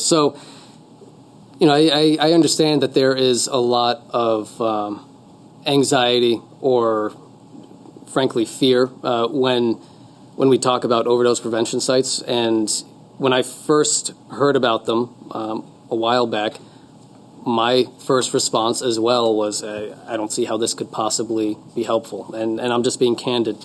And then instead of keeping that as my main perspective on it, I started doing the research. And, after having read about a dozen different medical reports, research that's been conducted by medical doctors and epidemiologists, and looking at the impacts on the reduction of overdose deaths, the effects on crime, the effects on reducing litter like syringes and plastic baggies, the effects on our first responders, the reduction in healthcare costs, and the number of folks, the statistics regarding the number of folks who do go into rehab after going into an overdose prevention site. There's no part of me that can find a way to oppose the arguments or the conclusions that have been reached by the decades of research that have been performed regarding overdose prevention sites. And I mean, I think the first one opened in 1986, and so, it's not like this is something that's totally out of left field or brand new. For Vermont, yes, it would be new. The only thing that I want to learn more about, and have had correspondence with one of the researchers, George Fink, he's a medical doctor out of Boston, is about the differences between rural versus urban overdose prevention sites, and how that would work. So those are my thoughts on overdose prevention sites, and I am supportive of them. So you want to just before I don't want to make it seem that we think this is the be all and end all of drug addiction treatment in Vermont. And so we had a bill that went through the House and the Senate last year that asked us to really look deeply at our hub and spoke system. And the governor actually vetoed that bill. And so we are continuing without that sort of study group. They'll look to really look deeply at our hub and spoke system. It was, first in the country when it passed, and it's definitely not doing its service now, but we are continuing work to expand treatment significantly throughout the state. We know that nothing works if that doesn't work. And we just essentially professionalized or certified our peer recovery specialists, which is really a cornerstone of our treatment system. I appreciate that, and I think, because we have not very much time, so just hitting the highlights from this session is important, and this is probably the big one for this issue. And I appreciate you guys just jumping right into it, but can you give me a 30-second on actually what the bill is that is being proposed, in case somebody who doesn't know what you're talking about? On the overdose prevention. Yes, on the overdose. So I would offer, if someone doesn't know what we're talking about and wants to know a little bit more than what we say, on the last Friday, the Senate Health and Welfare Committee did a first walkthrough of the bill, H-72. And that first walkthrough of the bill is available on YouTube, and it's a very comprehensive overview of what the bill does and doesn't do from the reporter from the House and the main attorney who worked on the bill. So I think that's a place to go deeper. Yeah. In one paragraph, essentially what it does is it will task the Department of Health with implementing rules, essentially setting up how would a new program that is contracted by the Department of Health operate. What will be the parameters for it? What will be the staffing requirements for it? What will be the accountability mechanisms for it between the state and the provider? The same way it happened when we launched this mobile crisis unit. It's essentially that same process. After that process is finished, the Department of Mental Health will be tasked to issue an RFP for grants. The grants are paid for out of a combination of, what's the lawsuit fund called? Opioid settlement. The Opioid Settlement Fund, and fees that are placed on multinational pharmaceutical companies. So it's ongoing money that's available. Those grant requests will go out, and service providers in communities will respond to those requests for proposals the same way they would for any other request for a proposal. And it will, likely be, mental health agencies, needle exchange agencies, et cetera, who might apply for those proposals. And then a grant would be awarded to a community provider to provide that community service. For 2 pilot projects. For 2 pilot. The bill has 2 pilot projects. So RFPs will go go out, and then a bunch could come in, and then 2 will be awarded. 2 grants would be awarded. Yes. Okay. I understand that you are working so much on this, and there's so much to it, and it must be incredibly frustrating for me to ask you to do a 30-second on it. No, But it's that's the very most helpful, useful question. and I just want to make sure that people know what we're talking about. So, that's like, I think that's a really, I've heard about it from community members, so I know it's something that people are thinking about. And so I don't know if board members have any questions or comments on it right now. And I think, correct me if I'm wrong, probably the caveat on this would be everything you've said could potentially, it could change some because it's moved from the House to the Senate. So we're working with kind of a moving target here on exactly what the end will be at for right now. Daniel first. Thanks. So this item was about drug addiction treatment, and we're talking about a harm reduction strategy, which is part of the kind of broad attempt to, improve the situation that we have here in this state. Could you speak to what other bills are afoot that pertain to treatment? So I don't know the bill. I don't know any bills specifically. So I'm just thinking of it from the budgetary lens, and so Emily spoke to the fact that one part of what we wanted to do to reevaluate the hub and spoke model, that the governor chose not to sign that, and so I don't know exactly the mechanisms right now, and I'm sorry about that, but I do know that we continue to look at the resources for increasing the amount of access to recovery and to treatment in all of its forms, whether that is, as Emily said, the peer support systems and professionalizing that. And the larger purpose there is that they will become eligible to bill Medicaid. That will give us more flexible funding down the road, and we'll be able to have more people doing that work. So there's probably a dozen or more small places that cumulatively are adding up to something fairly significant, but they don't look like anything new. They look like us trying to incrementally improve where we think we have strengths and fix where there are some deficits. But I don't know whether there is a place where the larger redesign question lives. the question that still needs to be answered in the redesign is that when we created the hub and spoke system, it was almost entirely nonprofit providers. And since then, that's been 15, 20 years, however long that has been. A lot of private equity companies have come into that space, and it just provides a very different type of service and type of collaboration with those services. And, you know, we have a workforce shortage sort of across the board. So we are going to continue. There are places across the budget where we're continuing to invest in expanding treatment services, but really reevaluating how treatment services operate. Oh, and one of those places is having longer stay times, which I know is a huge issue. That is one of the places of increased investment, and that the Health Care Committee is looking at in the context of how Medicaid billing works and all of that. But the reevaluation of the hub and spoke still needs some work, and that is not something that is sort of actively in the work for this year. Other board members, Liz?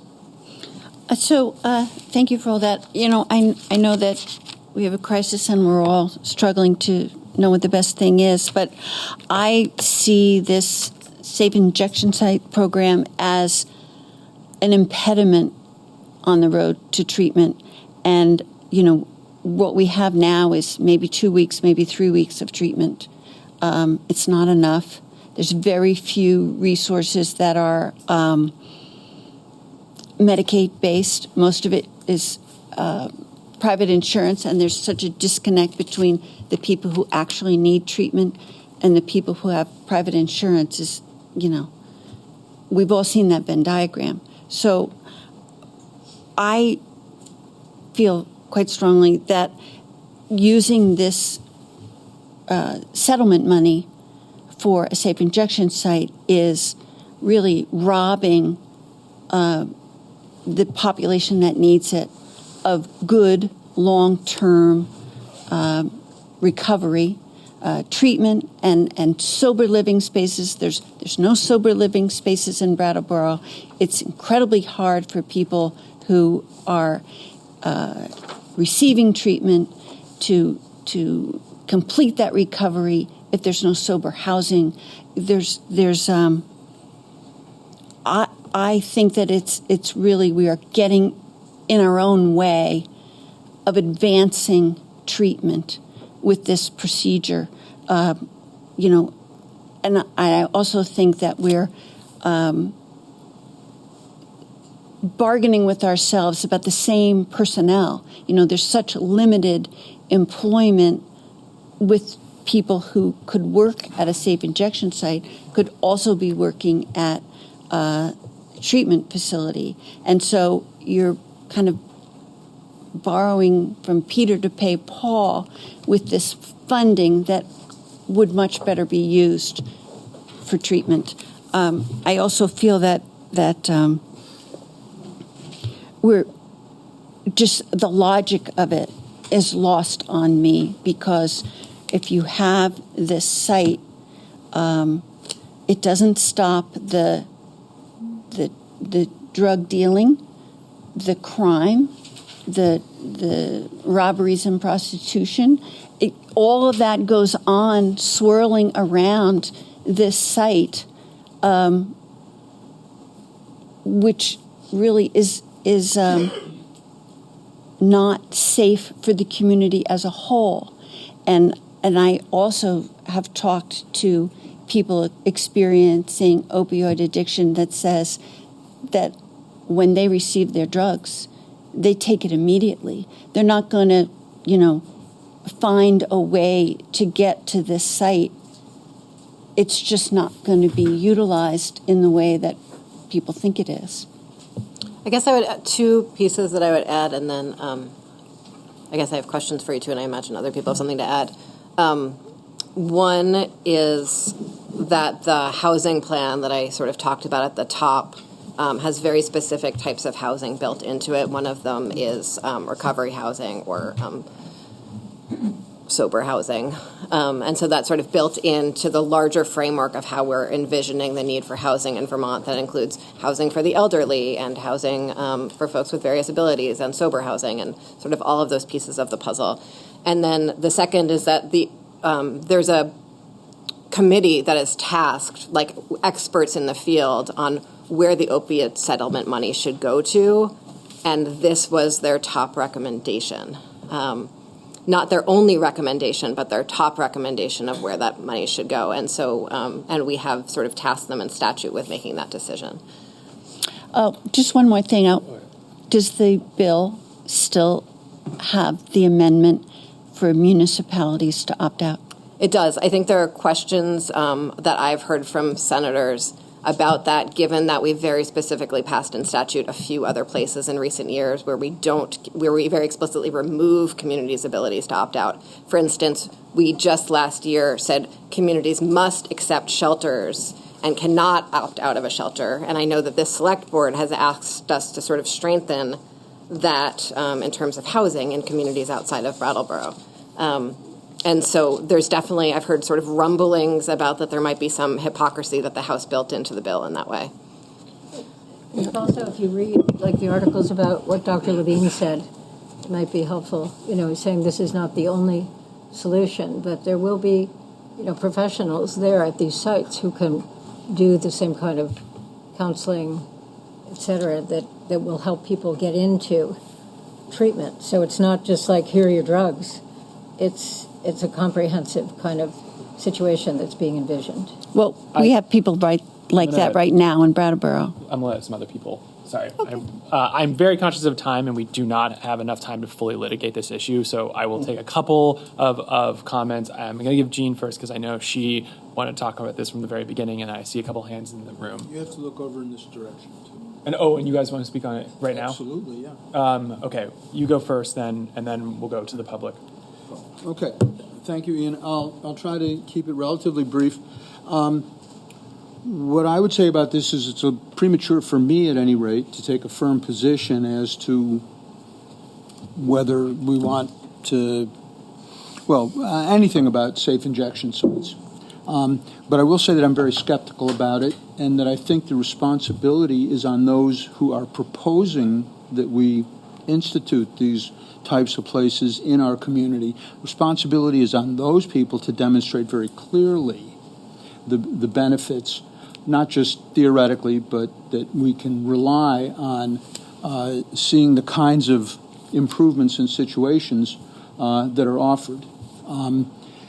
And I will say that as a medical doctor and an epidemiologist, that my standards are pretty high in terms of looking at that evidence, and I will be looking at it myself. And I do not share your overall enthusiasm about this project as seen through Dr. Levine's comments last week. I think he had some serious reservations, and he specifically said that he understands why people are resistant to this idea, and that he doesn't dismiss the concerns that people have by any means. So I didn't hear that as a ringing endorsement. I heard it as a qualified acceptance that this could be one piece of a much larger solution to things. And for me personally, it's those other missing pieces that right now I feel like they need to come first, not later. So anyway, those are my thoughts. I'm certainly willing to listen to what everybody has to say, but I'm starting in a position that thinks, gee, I don't know. This seems like there's downsides as well as obvious benefits to this program, and we need to look at all of them. So. And yeah, Peter, I apologize. No, you don't have to apologize at all.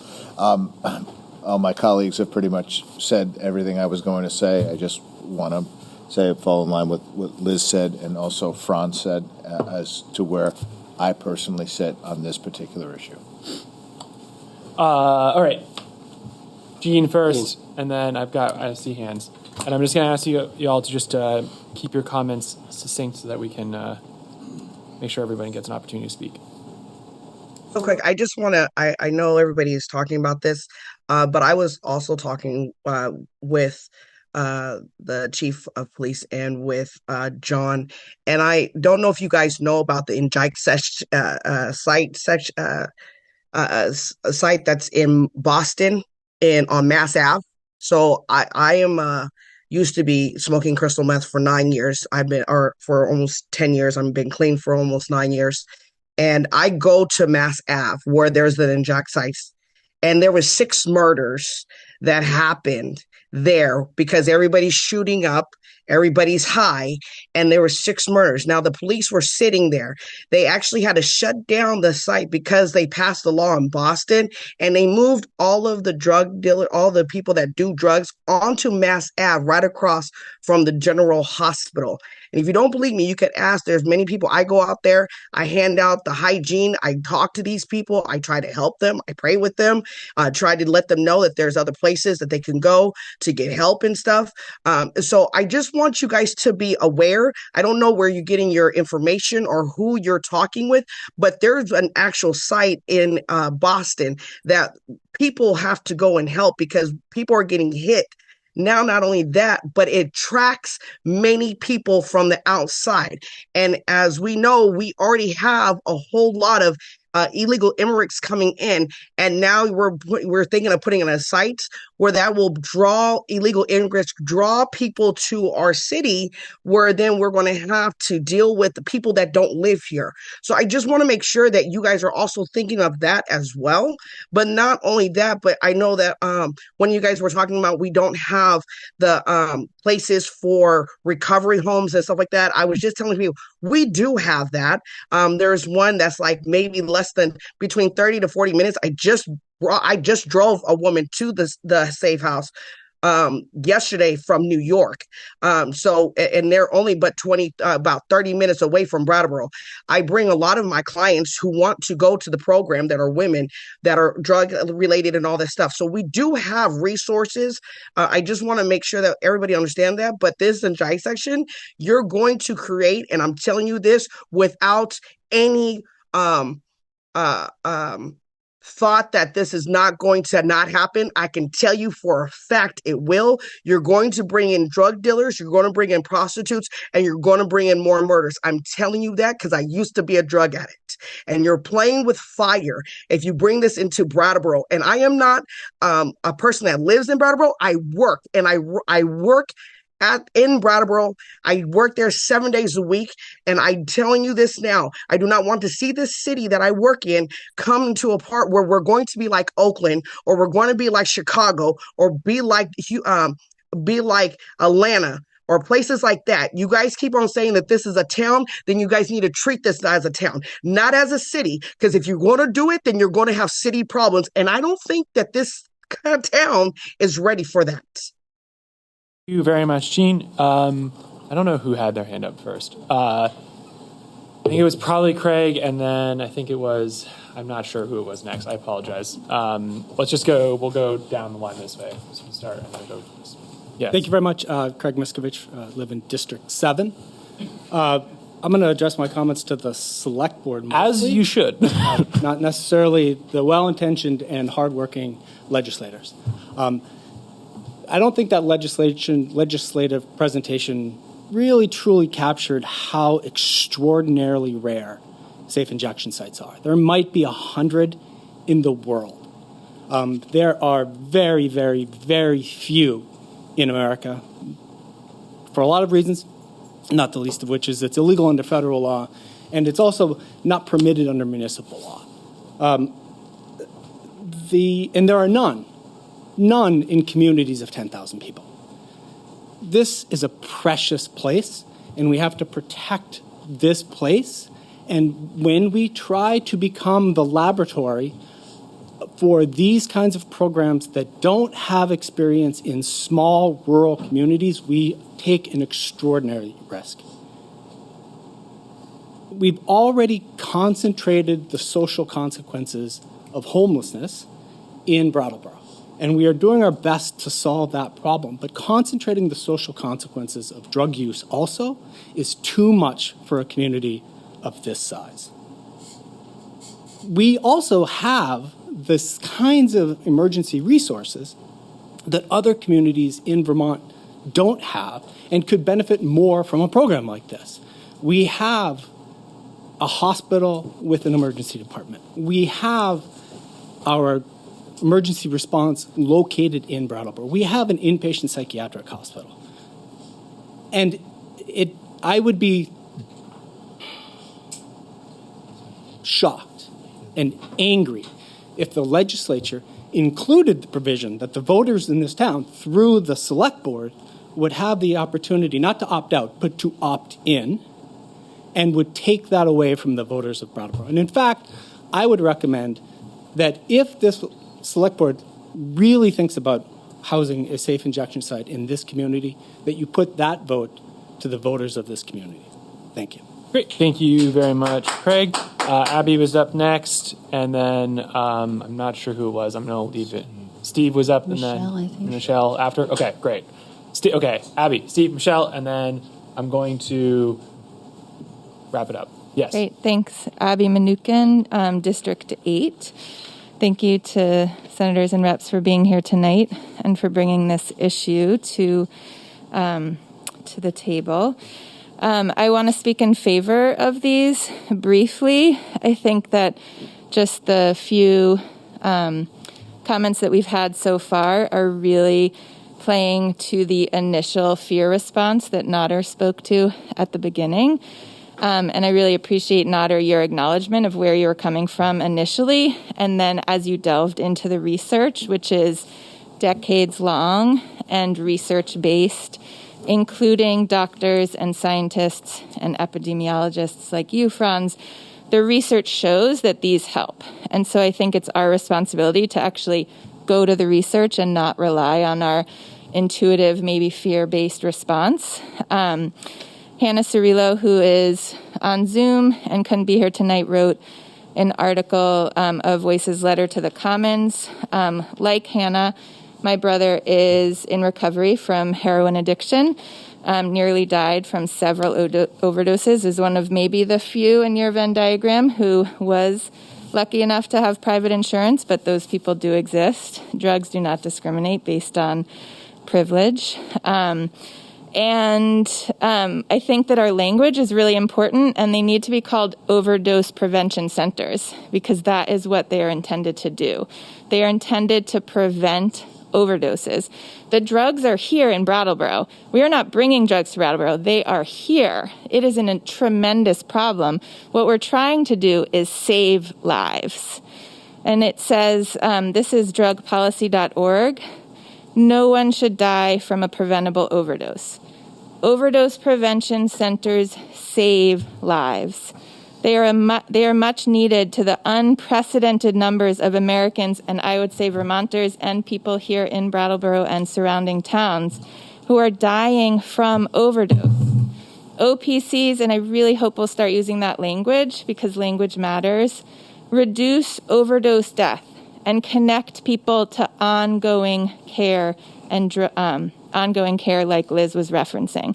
So I think that it's really important that we listen to these presentations, we watch what Emily was talking about. They're not just coming at us with some really far-fetched plan that nobody has ever put into action. Our town may be unique in terms of size. It's not unique in terms of issues, and these have been around, and I hope that we're brave enough to put them into place here. Great. Thank you very much, Abby. And I think it's Steve next.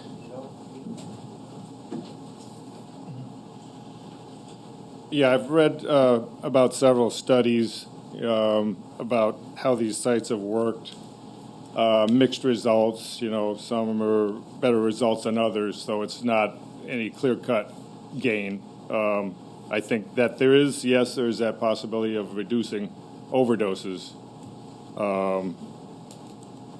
And on the other hand, as somebody has already mentioned, it's not a cure for addiction. You're still going to have the addiction to deal with. So as far as other issues with the town, right now I've lived here my whole life and seen how the town's evolved with different issues such as this. There's always been drug problems in Brattleboro. Obviously, they're bigger now. John Potter mentioned a few months ago, Brattleboro has 90 entities that are out there to help for social issues, whether it's food kitchens or drug abuse. So people come here because they want help. And I've seen it. There's a lot of people that may also come here because of these sites. I'm not sure of that, but I'm telling you from what I've seen over the years that we are totally overloaded now and stressed with all the problems. I travel other places around the country. Brattleboro is very bad. There are other places with problems, yes, but I can't imagine another place that's worse. Somebody from my office will go up for lunch, and not unusual to see somebody with a needle in their arm on Canal Street on the way up to get something and bring it back for lunch.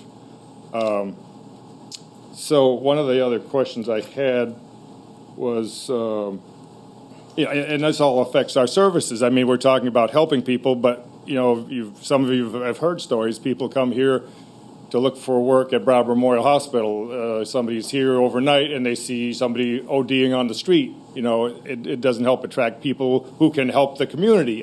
That's one of the things that is, a double-edged sword for sure. But the only other question I had was whether the chief has an opinion on this also. Thank you. Great. Thank you, Steve. Michelle. And the chief can be interrogated, but I want to give you an opportunity to speak first.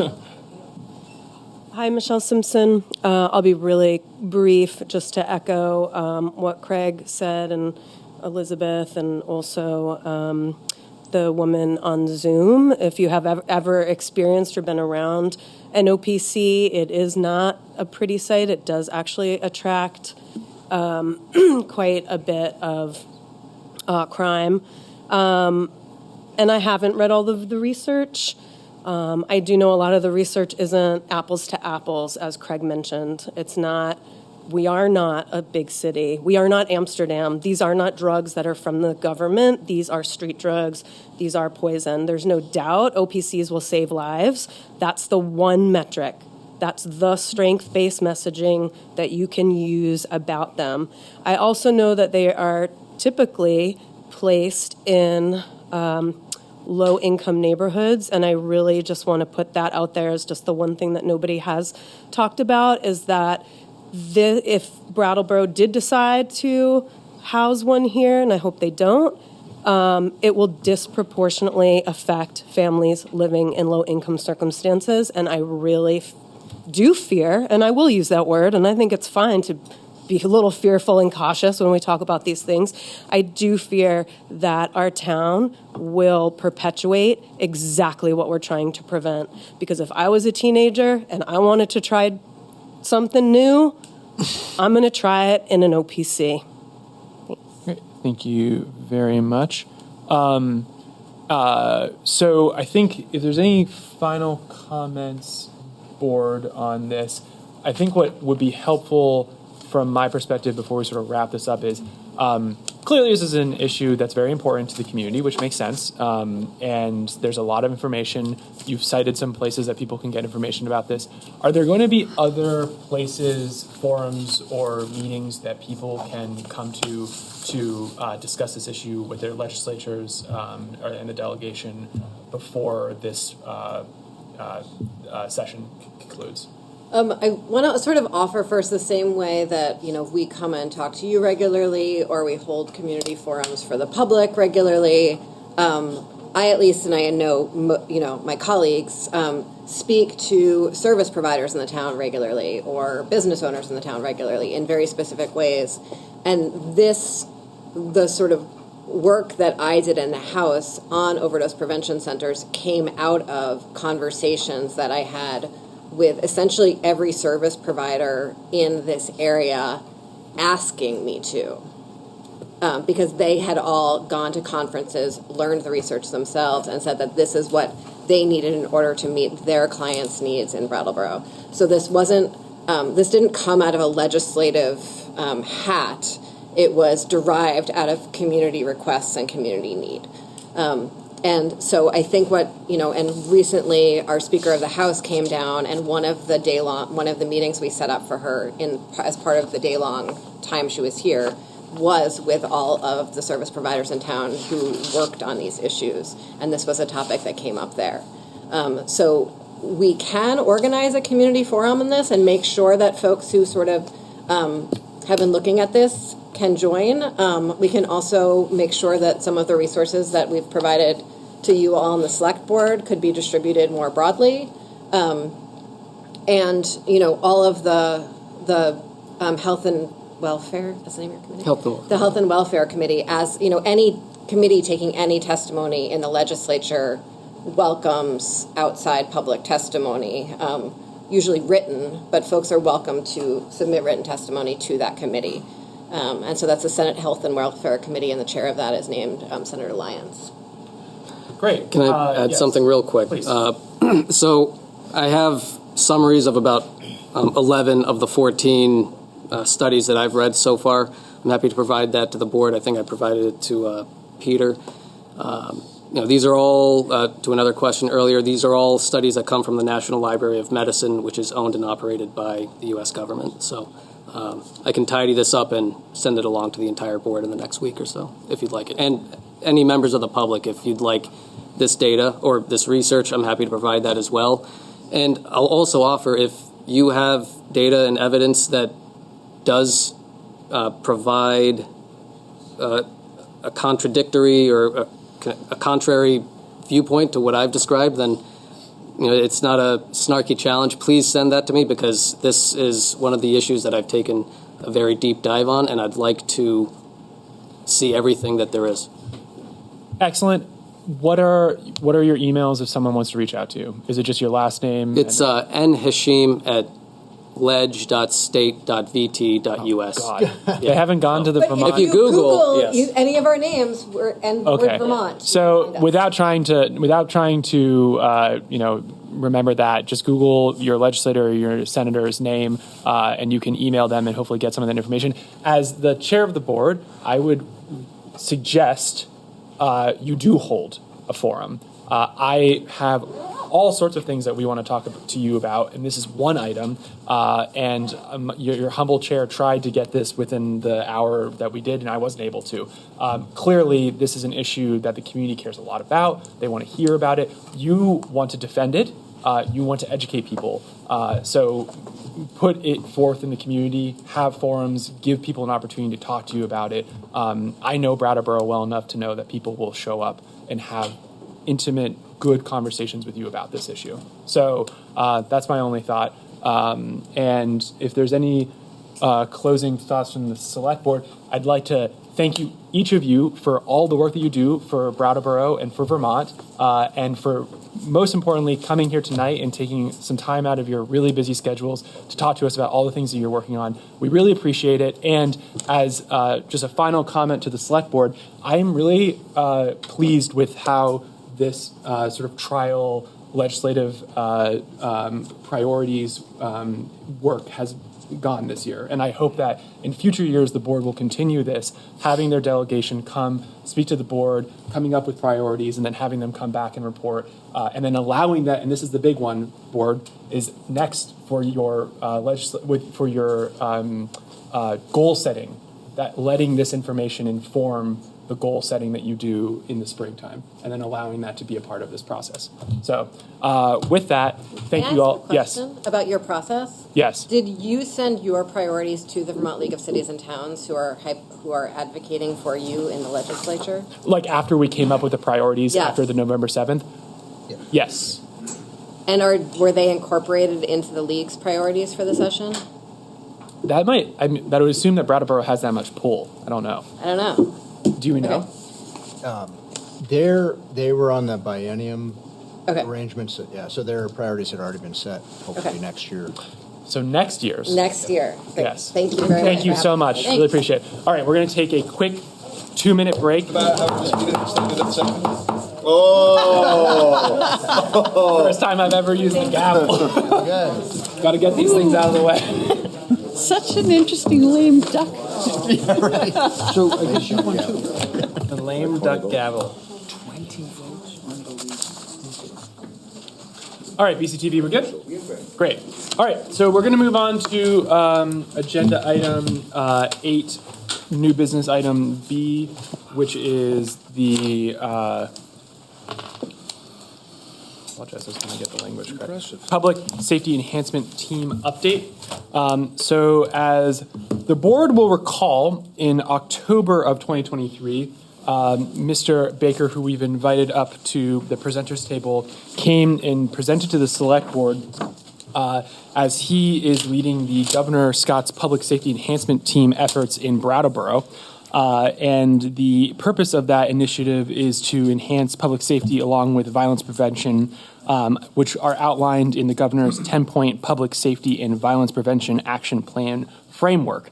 Right around that time, or a little before, as any viewer of the Brattleboro Select Board knows, we were discussing next steps in our own community safety discussion, and we had come to a decision, and we were starting to implement that plan when we knew that Mr. Baker was going to come to Brattleboro, and we kind of came to the conclusion it made sense for us to pause that work as the work is done by the state, so that we can access funds, resources, tools that come from that work as we continue in our own community safety work, which is frankly going to be something that's ongoing, as community safety is going to be always an ongoing project. So part of the presentation that Mr. Baker gave in October was sort of what the plan was for initiating this process in Brattleboro, and we asked that he come back to the Brattleboro Select Board at some point in the future to give a update on how things are going. And even though it was supposed to start 45 minutes ago, I am really grateful that he's here now to give us an update on that process at this point. Thank you very much, Mr. Chair. For the folks, especially maybe the folks that are out listening, that didn't hear my presentation on October 23rd. My name is Jim Baker. Just quickly, I am the consultant to the governor's Public Safety Enhancement Team, which is part of his 10-step plan to reduce violence in the state. My background is I was the director of the state police chief in Manchester and Rutland, Vermont. I ran our police academy for a period of time, worked in D.C. at the International Association of Chiefs of Police, and I can't believe it's been 2 years, but 2 years ago I ended a stint as the interim commissioner of corrections.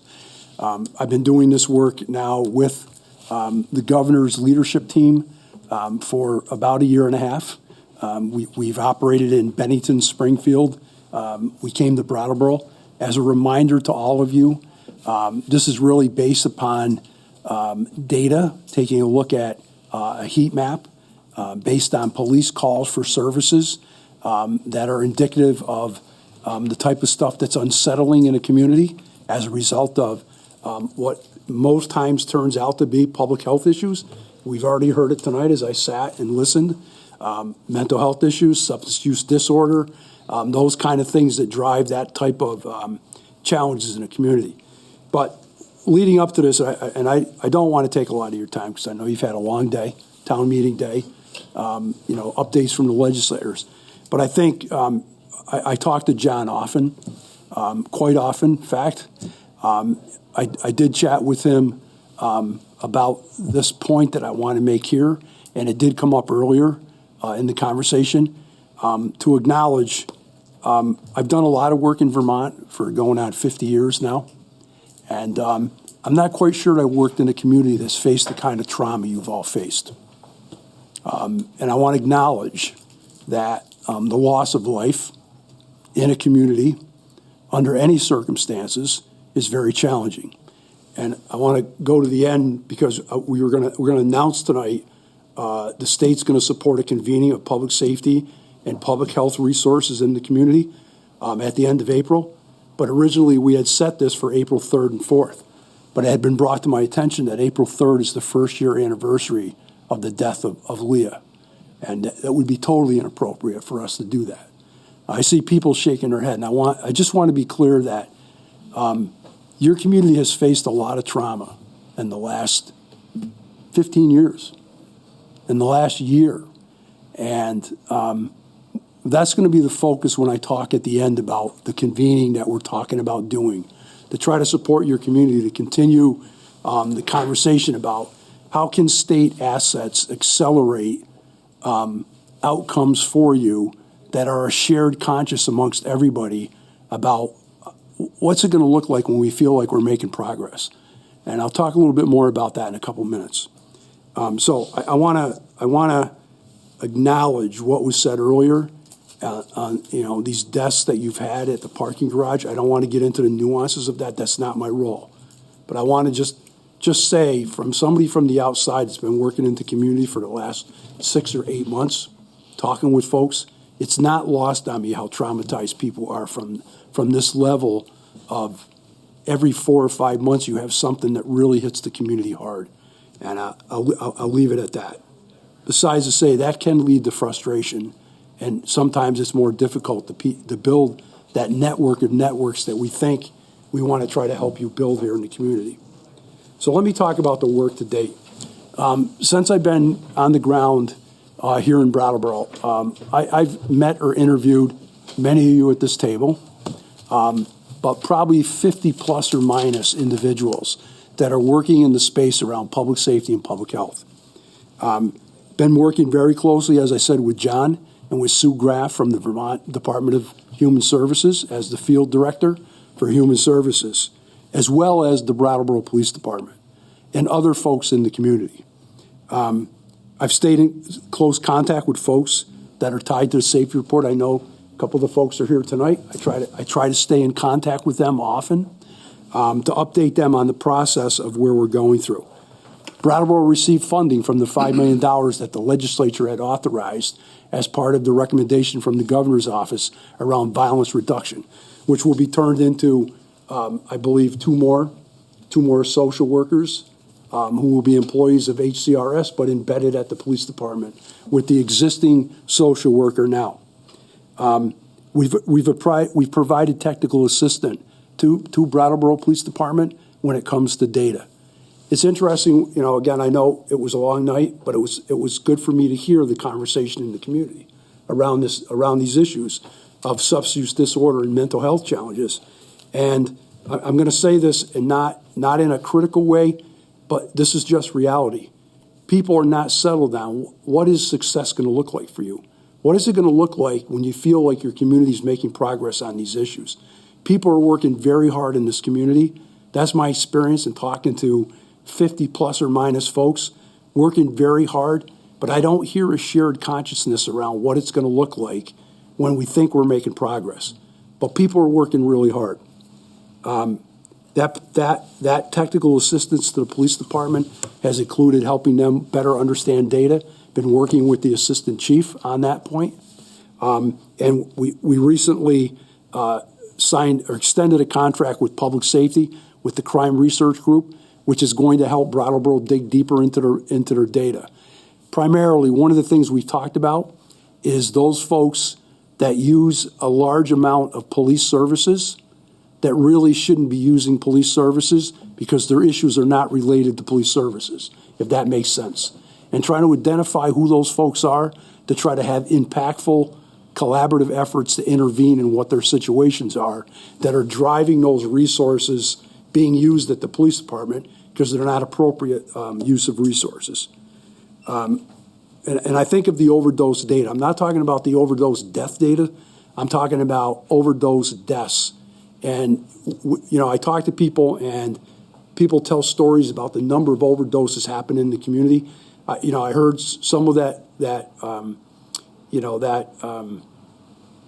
guessing of what the problem was tonight, even during the conversation, how bad it is here in Brattleboro, or how bad this is.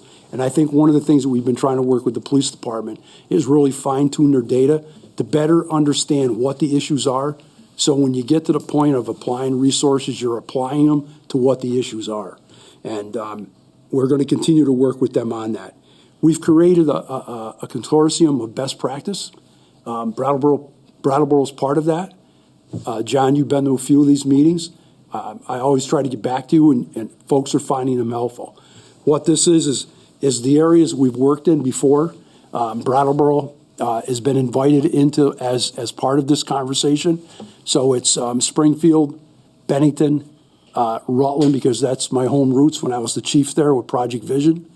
And we've also invited Hartford into the conversation, primarily because Greg Sheldon is the chief in Hartford, and he's starting to build out a collaborative safety plan for the community focused on public safety and public health. We're trying to meet every 4 months or so to share best practices amongst the communities. This is not just the police departments coming to those meetings either. John's been coming. We have social workers for some communities. One of the attendees is always Margay Diamond, who's the executive director of Turning Point in Bennington, who's a real focal leader on driving outreach and trying to do intervention on outreach. So that's one of the areas that we've stood up. We recently invited the consortium to come to Rutland, where they sat in on Project Vision's RutStat, which is the data-driven decision-making process that happens inside Project Vision at Rutland, where the collaborative that's in place around public safety and public health start to identify the issues through that data and starts driving the resources out to intervene in that data. I think people found that helpful, and we'll continue to do that. One of the mantras that folks have in Rutland is, if you see a need, fill that need. And I think I'll give this example. Commander Matt Prouty, who runs Project Vision, told the story about a gentleman who was using about 20 calls of service a month to the police department. And they have a collaborative outreach program. It's just not Project Vision, but it's a lot of the agencies. They have a partner in that Project Vision that has opened up a location for people to be able to come take a shower, wash their clothes, the homeless population. And I won't forget the chocolate donut, because this gentleman liked chocolate donuts. And Matt went out, had made a connection with this guy, finally hooked him with that Dunkin' Donut chocolate donut, got him to a shower, got his clothes cleaned, and that afternoon took him to a free clinic and got him a medical appointment where he was able to sign up for Medicaid, which opened up the resources for the rest of the treatment. Employed now, temporarily housed, wears clean clothing, is clean addiction-wise to this point, and is actually working a job. And so that I think that story that Matt told when we were at that meeting at Project Vision is an example of the concept that we've been trying to drive in Bennington, Springfield, and now here in Brattleboro. And I'll get further to that in a minute. We've brought the courts into the conversation. You're lucky to have a former defense attorney who grilled me as a young trooper, is now a retired judge, Judge Kate Hayes, has been asked by the court, the judiciary, to start mapping resources in the community. We've now brought the judiciary into the conversation of the work we're doing. So we're not trying to do work that's outside of what they're doing. They're starting to attend our weekly meetings with the leadership team from the Public Safety Enhancement team. So they have a full awareness of what we're trying to do in these different communities. We had a site visit here 2 months ago, John, a month and a half ago. We had a leadership team, state leadership team, Commissioner of Mental Health. I believe Dr. Levine was here, my memory tells me. Deputy Secretary Delos, Commissioner Morrison came down. I guess they didn't believe me when I told them what was going on, so they wanted to come see it themselves, which is fine. But we were able to bring them down to get a sense of the flavor of what's happening here, to better inform decisions as I give them advice on what I think they should be doing. A few observations from my work at this point. There's a great, I heard this earlier, somebody said, Ian, it may have been you, or it may have been someone from the crowd. There's upwards of 80 nonprofits or NGOs that may be working in social services space. I've talked to a lot of folks that are working in that space as part of this effort to get a sense of the community and how this work is going. There's a great deal. There's a lot of meetings and a lot of committees going on. There's a lot of conversations about what is the form of the harm to the community as a result of some of these challenges.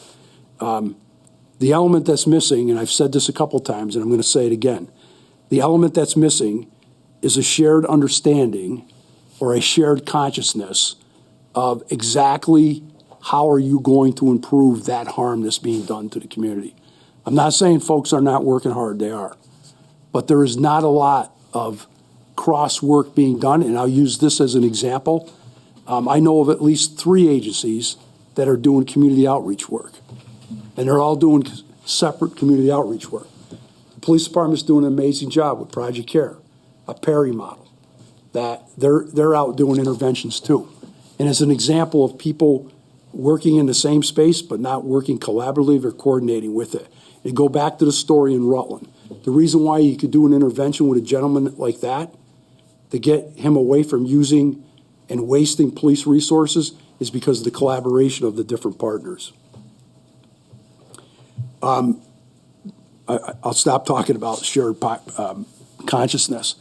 I really think that with some folks that I've met with, there's a real sense of frustration, and maybe that frustration doesn't allow people to see the bigger picture about how to coordinate or collaborate. And I am getting to an outcome here in a minute.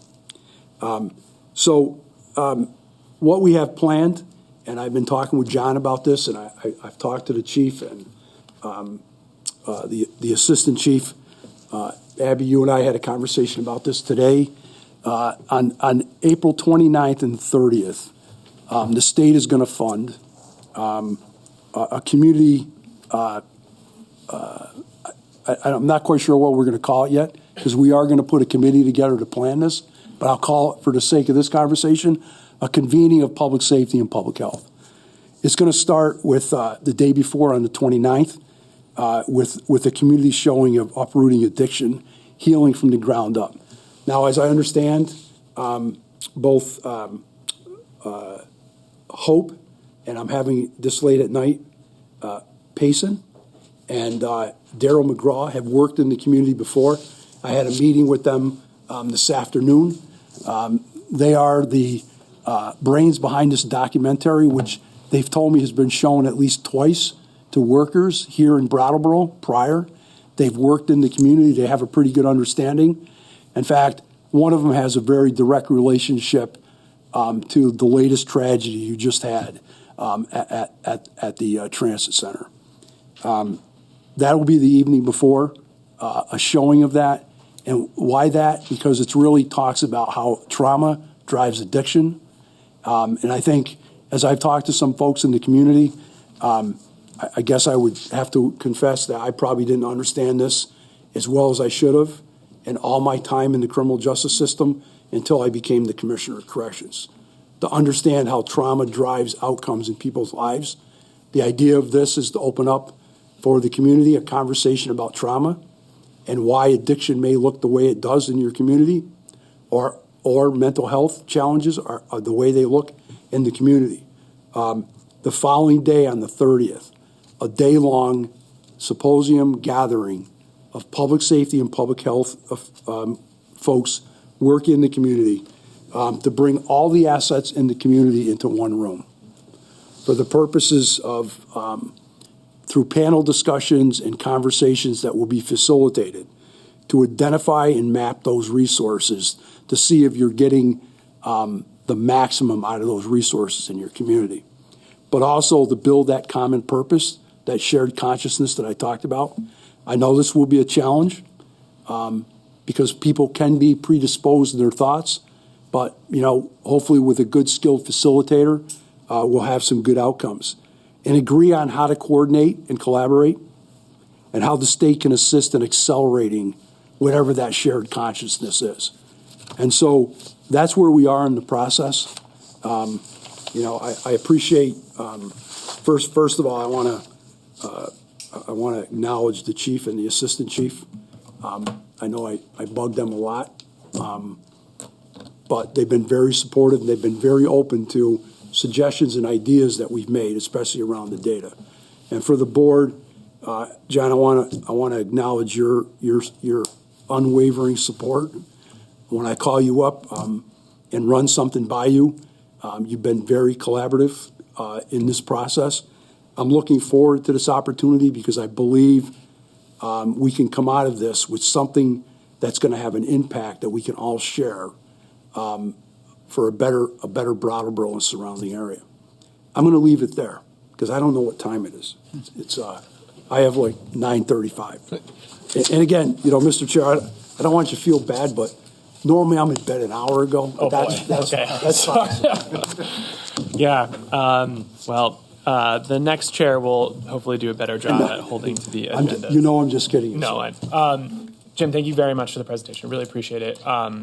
I think I want to give the board an opportunity to ask any questions. There's no motion or anything. This is just an update to see about the work done and especially about what's to come, which I think is really helpful to push out into the community. So I just want to open that up to the board. Daniel. Thanks. Thank you, Jim. Really appreciate the presentation, and I think it's good to shine a light on this work that's been going on in the community for several months now. So these are very simple questions for you. The April 29th event, that is like an evening thing or what? It'll be a late afternoon, potentially early evening thing. Okay, and then April 30th is an all-day event. All day long. And that would be like an invite-only kind of thing? Yes. Yeah, okay. Yes. I hope that we get invites. Absolutely. Thank you. So I really appreciate the focus on like data, collaboration, coordination, and trying to create some kind of shared consciousness. You kind of described it about reducing harm. I think that's really important. And what I'm looking forward to seeing from this work are concrete ways that Brattleboro can do that. We do have a lot of social service agencies and whatnot. There is already a lot of committee meetings and that kind of thing happening, and it can be really frustrating to see how little progress is made despite all the meetings. Nobody who works for an organization is excited to go to that many meetings and make such little progress. So I hope that when we come out the other side of this work in the summer, we will be able to clearly see how we can make an impact. And then I think that the next select board, will have some decisions to make. There's a community safety fund that's been sitting dormant now for several years. One of the goals of this board was to make progress, to find a path forward on community safety. And I think that this work here is going to help us get on that path. And I hope that my fellow board members will commit to taking real steps towards concrete things to make Brattleboro a better place in the coming months. Great. Thank you, Daniel. Other board members? Also, please.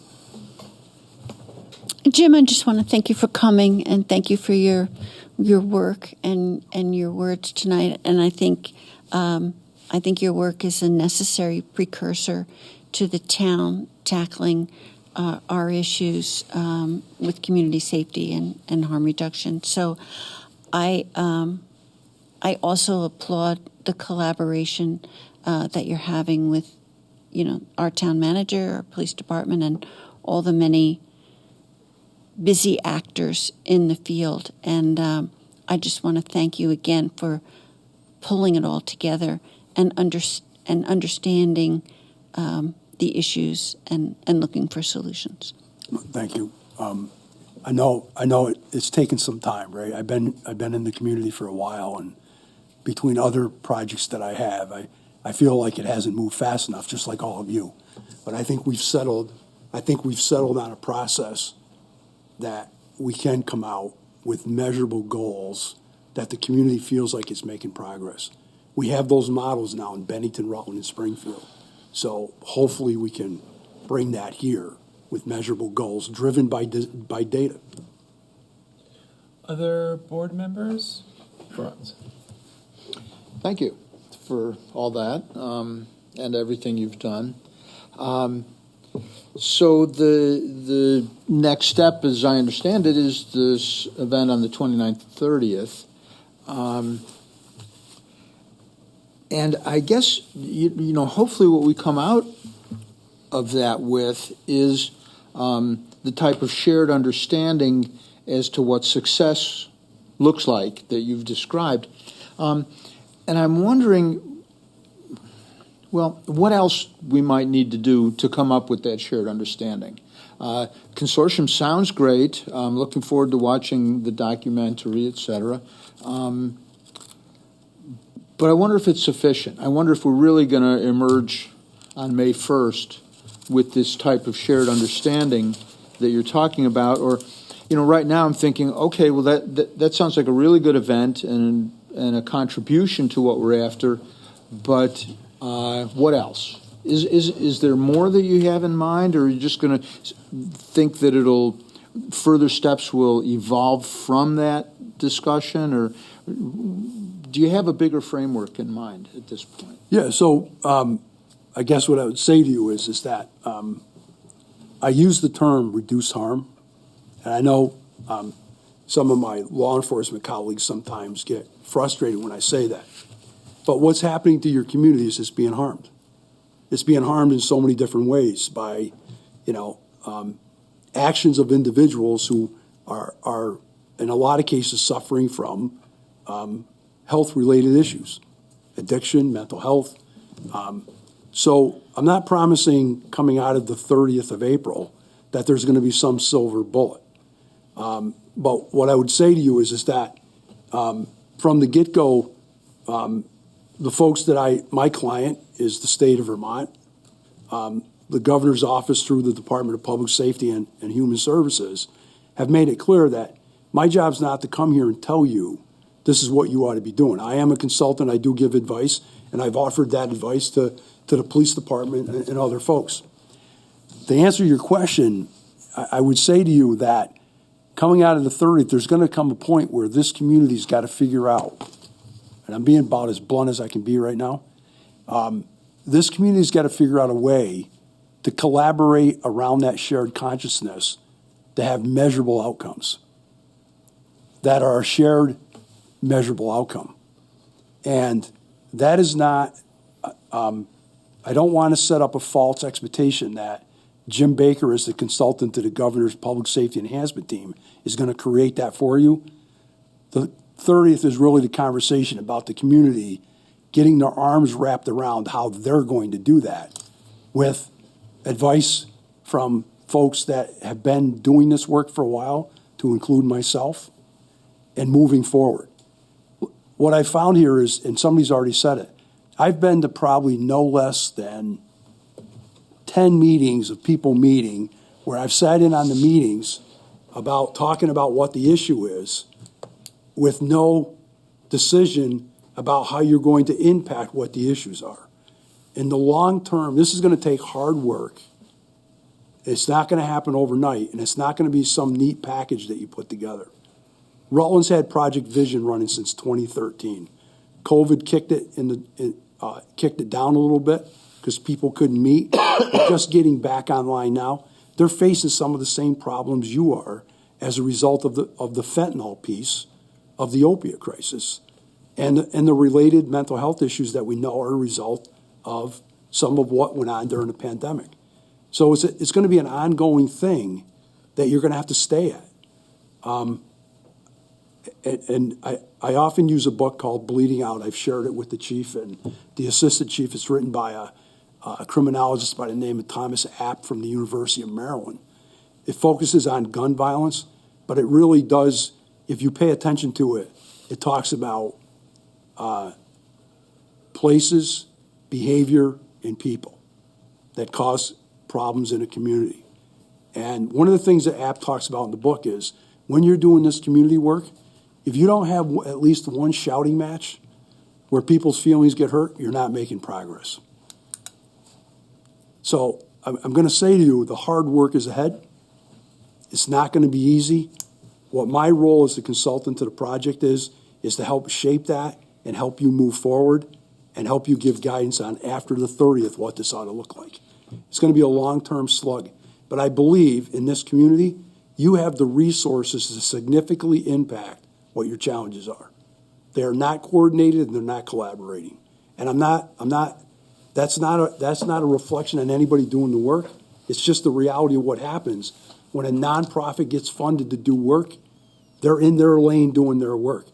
That is not going to help you impact the quality of life in Brattleboro. I know that's a long answer to your question, sir. So do we need some new structure to lead to this type of collaboration? You may need some structure at some point of someone that helps coordinate. What I hope comes out of the 30th is some type of alliance of an overarching committee that's coordinating the activity amongst the players. That's what came out of Springfield. That's what came out of Bennington.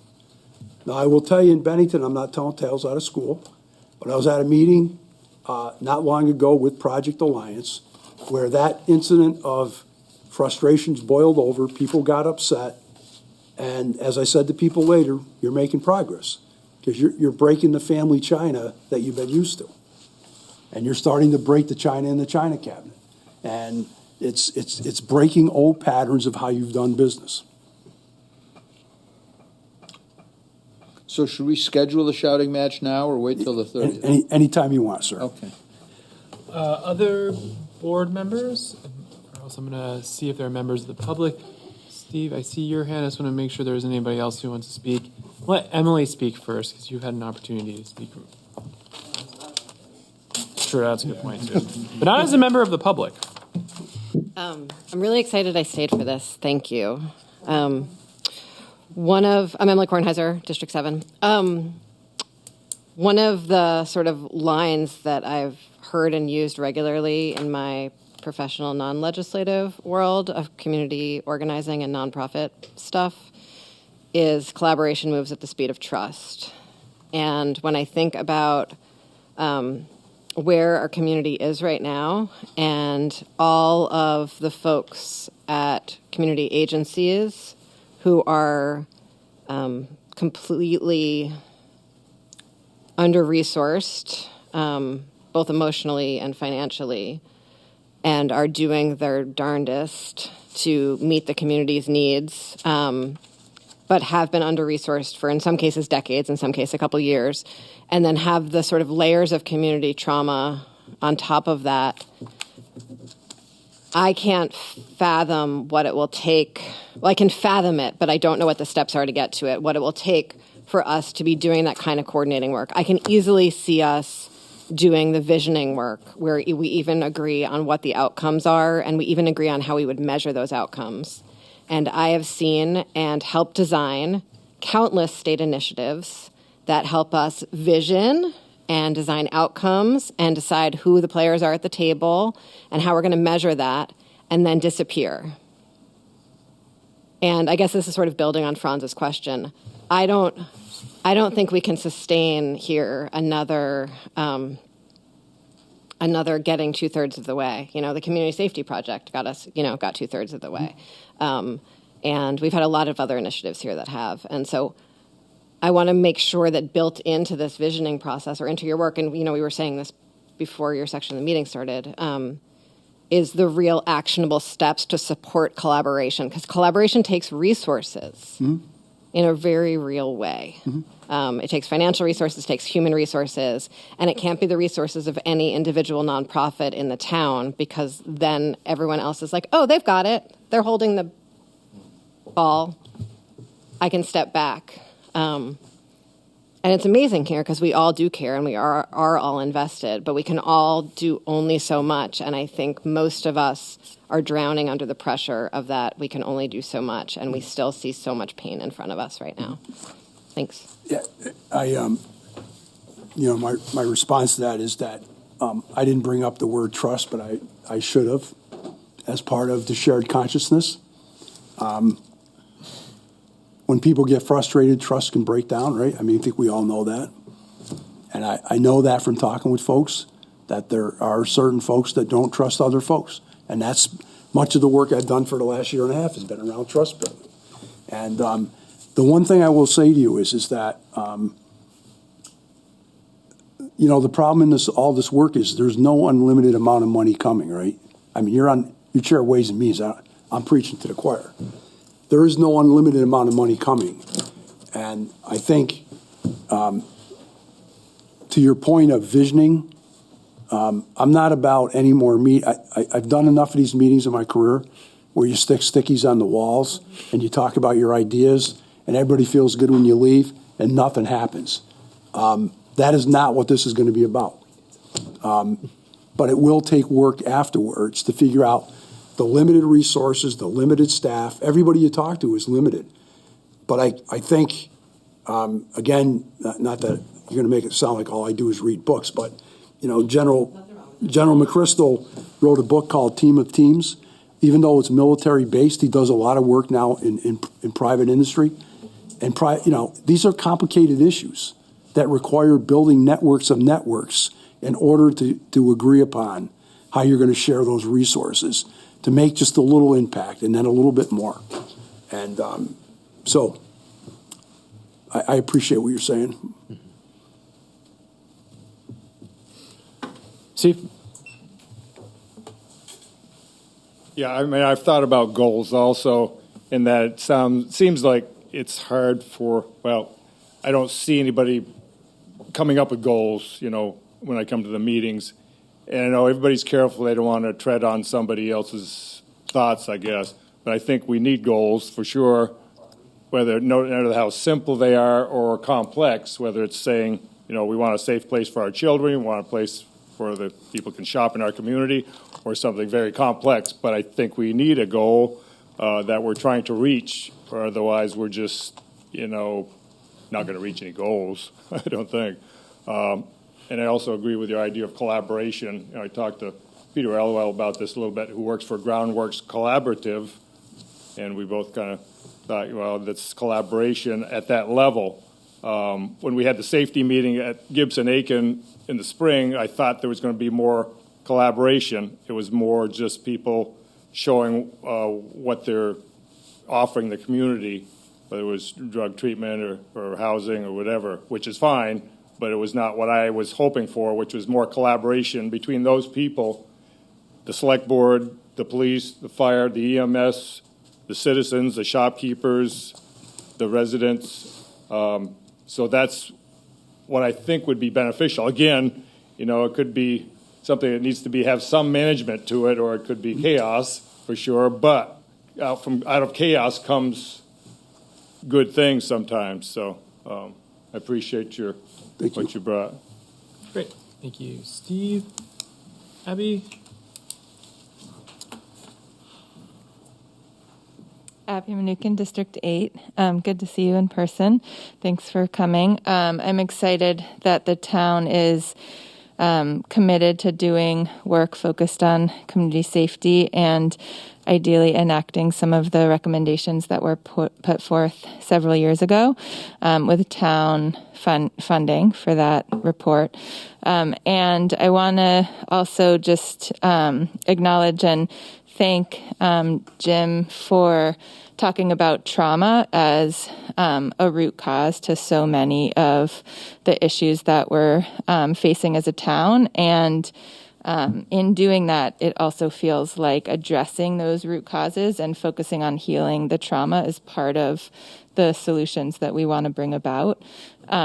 And so some of that is going to, and getting all of these people in a room to talk, it has to do with like making sure people have a place to live and enough food to eat and employment. And all of these issues are so interconnected.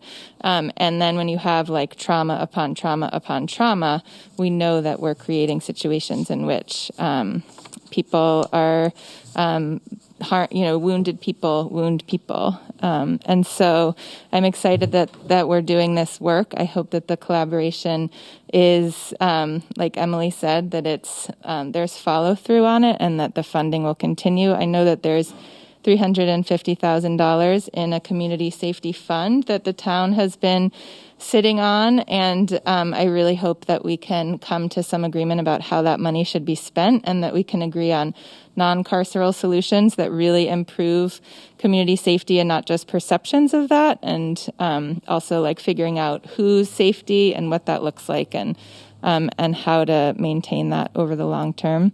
But I'm glad this conversation is happening, and I hope that ultimately the people who are most impacted and the most who are suffering the most are the ones whose needs are being centered. Great, thank you. All right, I don't see other hands currently. Other board members? So I think, sort of in summary here, we're looking for the 29th and the 30th. The 29th is open to the public, or both are going got to get a committee together. I hope to get on this in the next few days, to put a committee together to decide those kind of questions. Yeah. Right, depending on where it is. Yeah. But the broader audience that can see that's a pretty impactful film. Yeah. I mean, I've watched it a couple times. It's pretty impactful. So the broader the audience on that, the better. Okay. So if you can, as that committee forms and you get more information on what those two events are going to look like, just I know you have been keeping John super informed, but just so we can push that information out.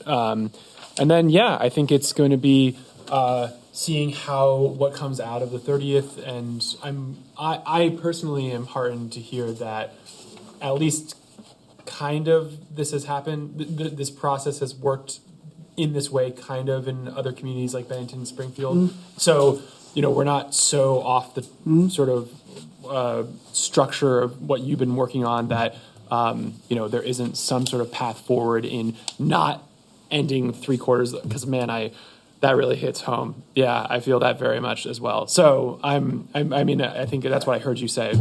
So. And again, just a caution, right? Yeah. It's working in those other communities, but they're struggling to make it work. Yeah. It's hard work. Yeah. It's hard work. Yeah. Well, I don't think there's any other, unless you have any comments. No? In that case, Mr. Baker, thank you so much for coming and presenting. And I guess we'll probably hear from you again at some point in the future. I'm even willing to, once we get a committee together, I chatted with Abby today about a rep there, and, once we get the committee again, we get some framework to this. I'm willing to come back and do a quick meeting or. We'll put you earlier on the meeting. Just be aware of my bedtime. Yes.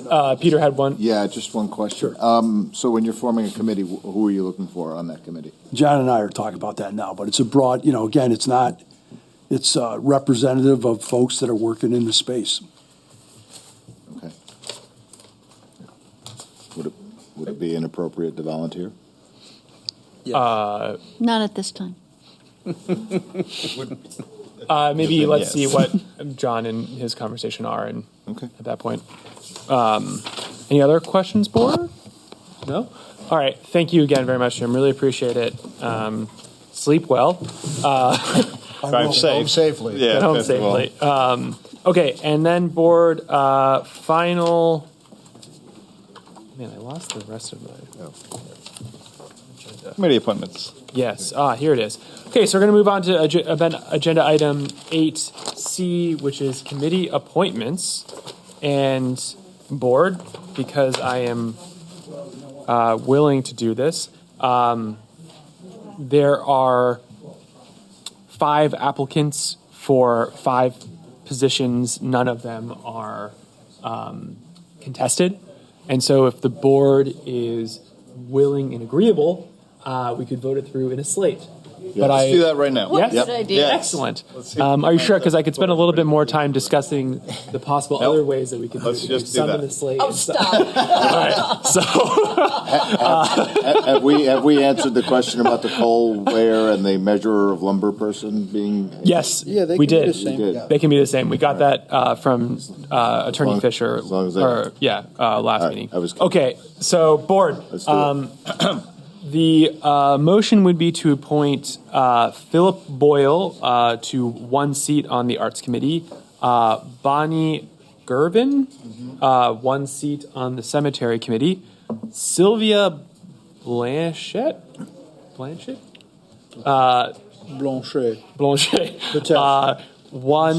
for 1 seat on a 2-year term on the CPCC, and Maruba and Mark Zingtek.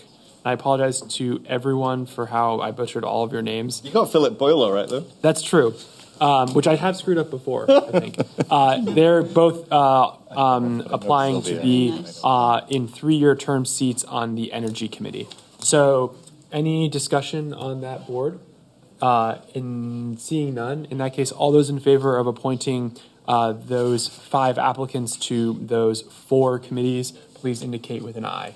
Aye. Aye. That's going to carry 5-0. I want to thank all the applicants for putting their names in and their volunteer work for the town of Brattleboro. And with that, I believe there is just one more motion to be entertained this evening. Liz. The Liz motion? Liz has made a motion to adjourn. Board members, all those in favor, please indicate with an aye. Aye. Aye, it's going to carry 5-0. Thank you very much, BCTV. Thank you very much, Patrick. Thank you, John. And thank you so much to our interpreters.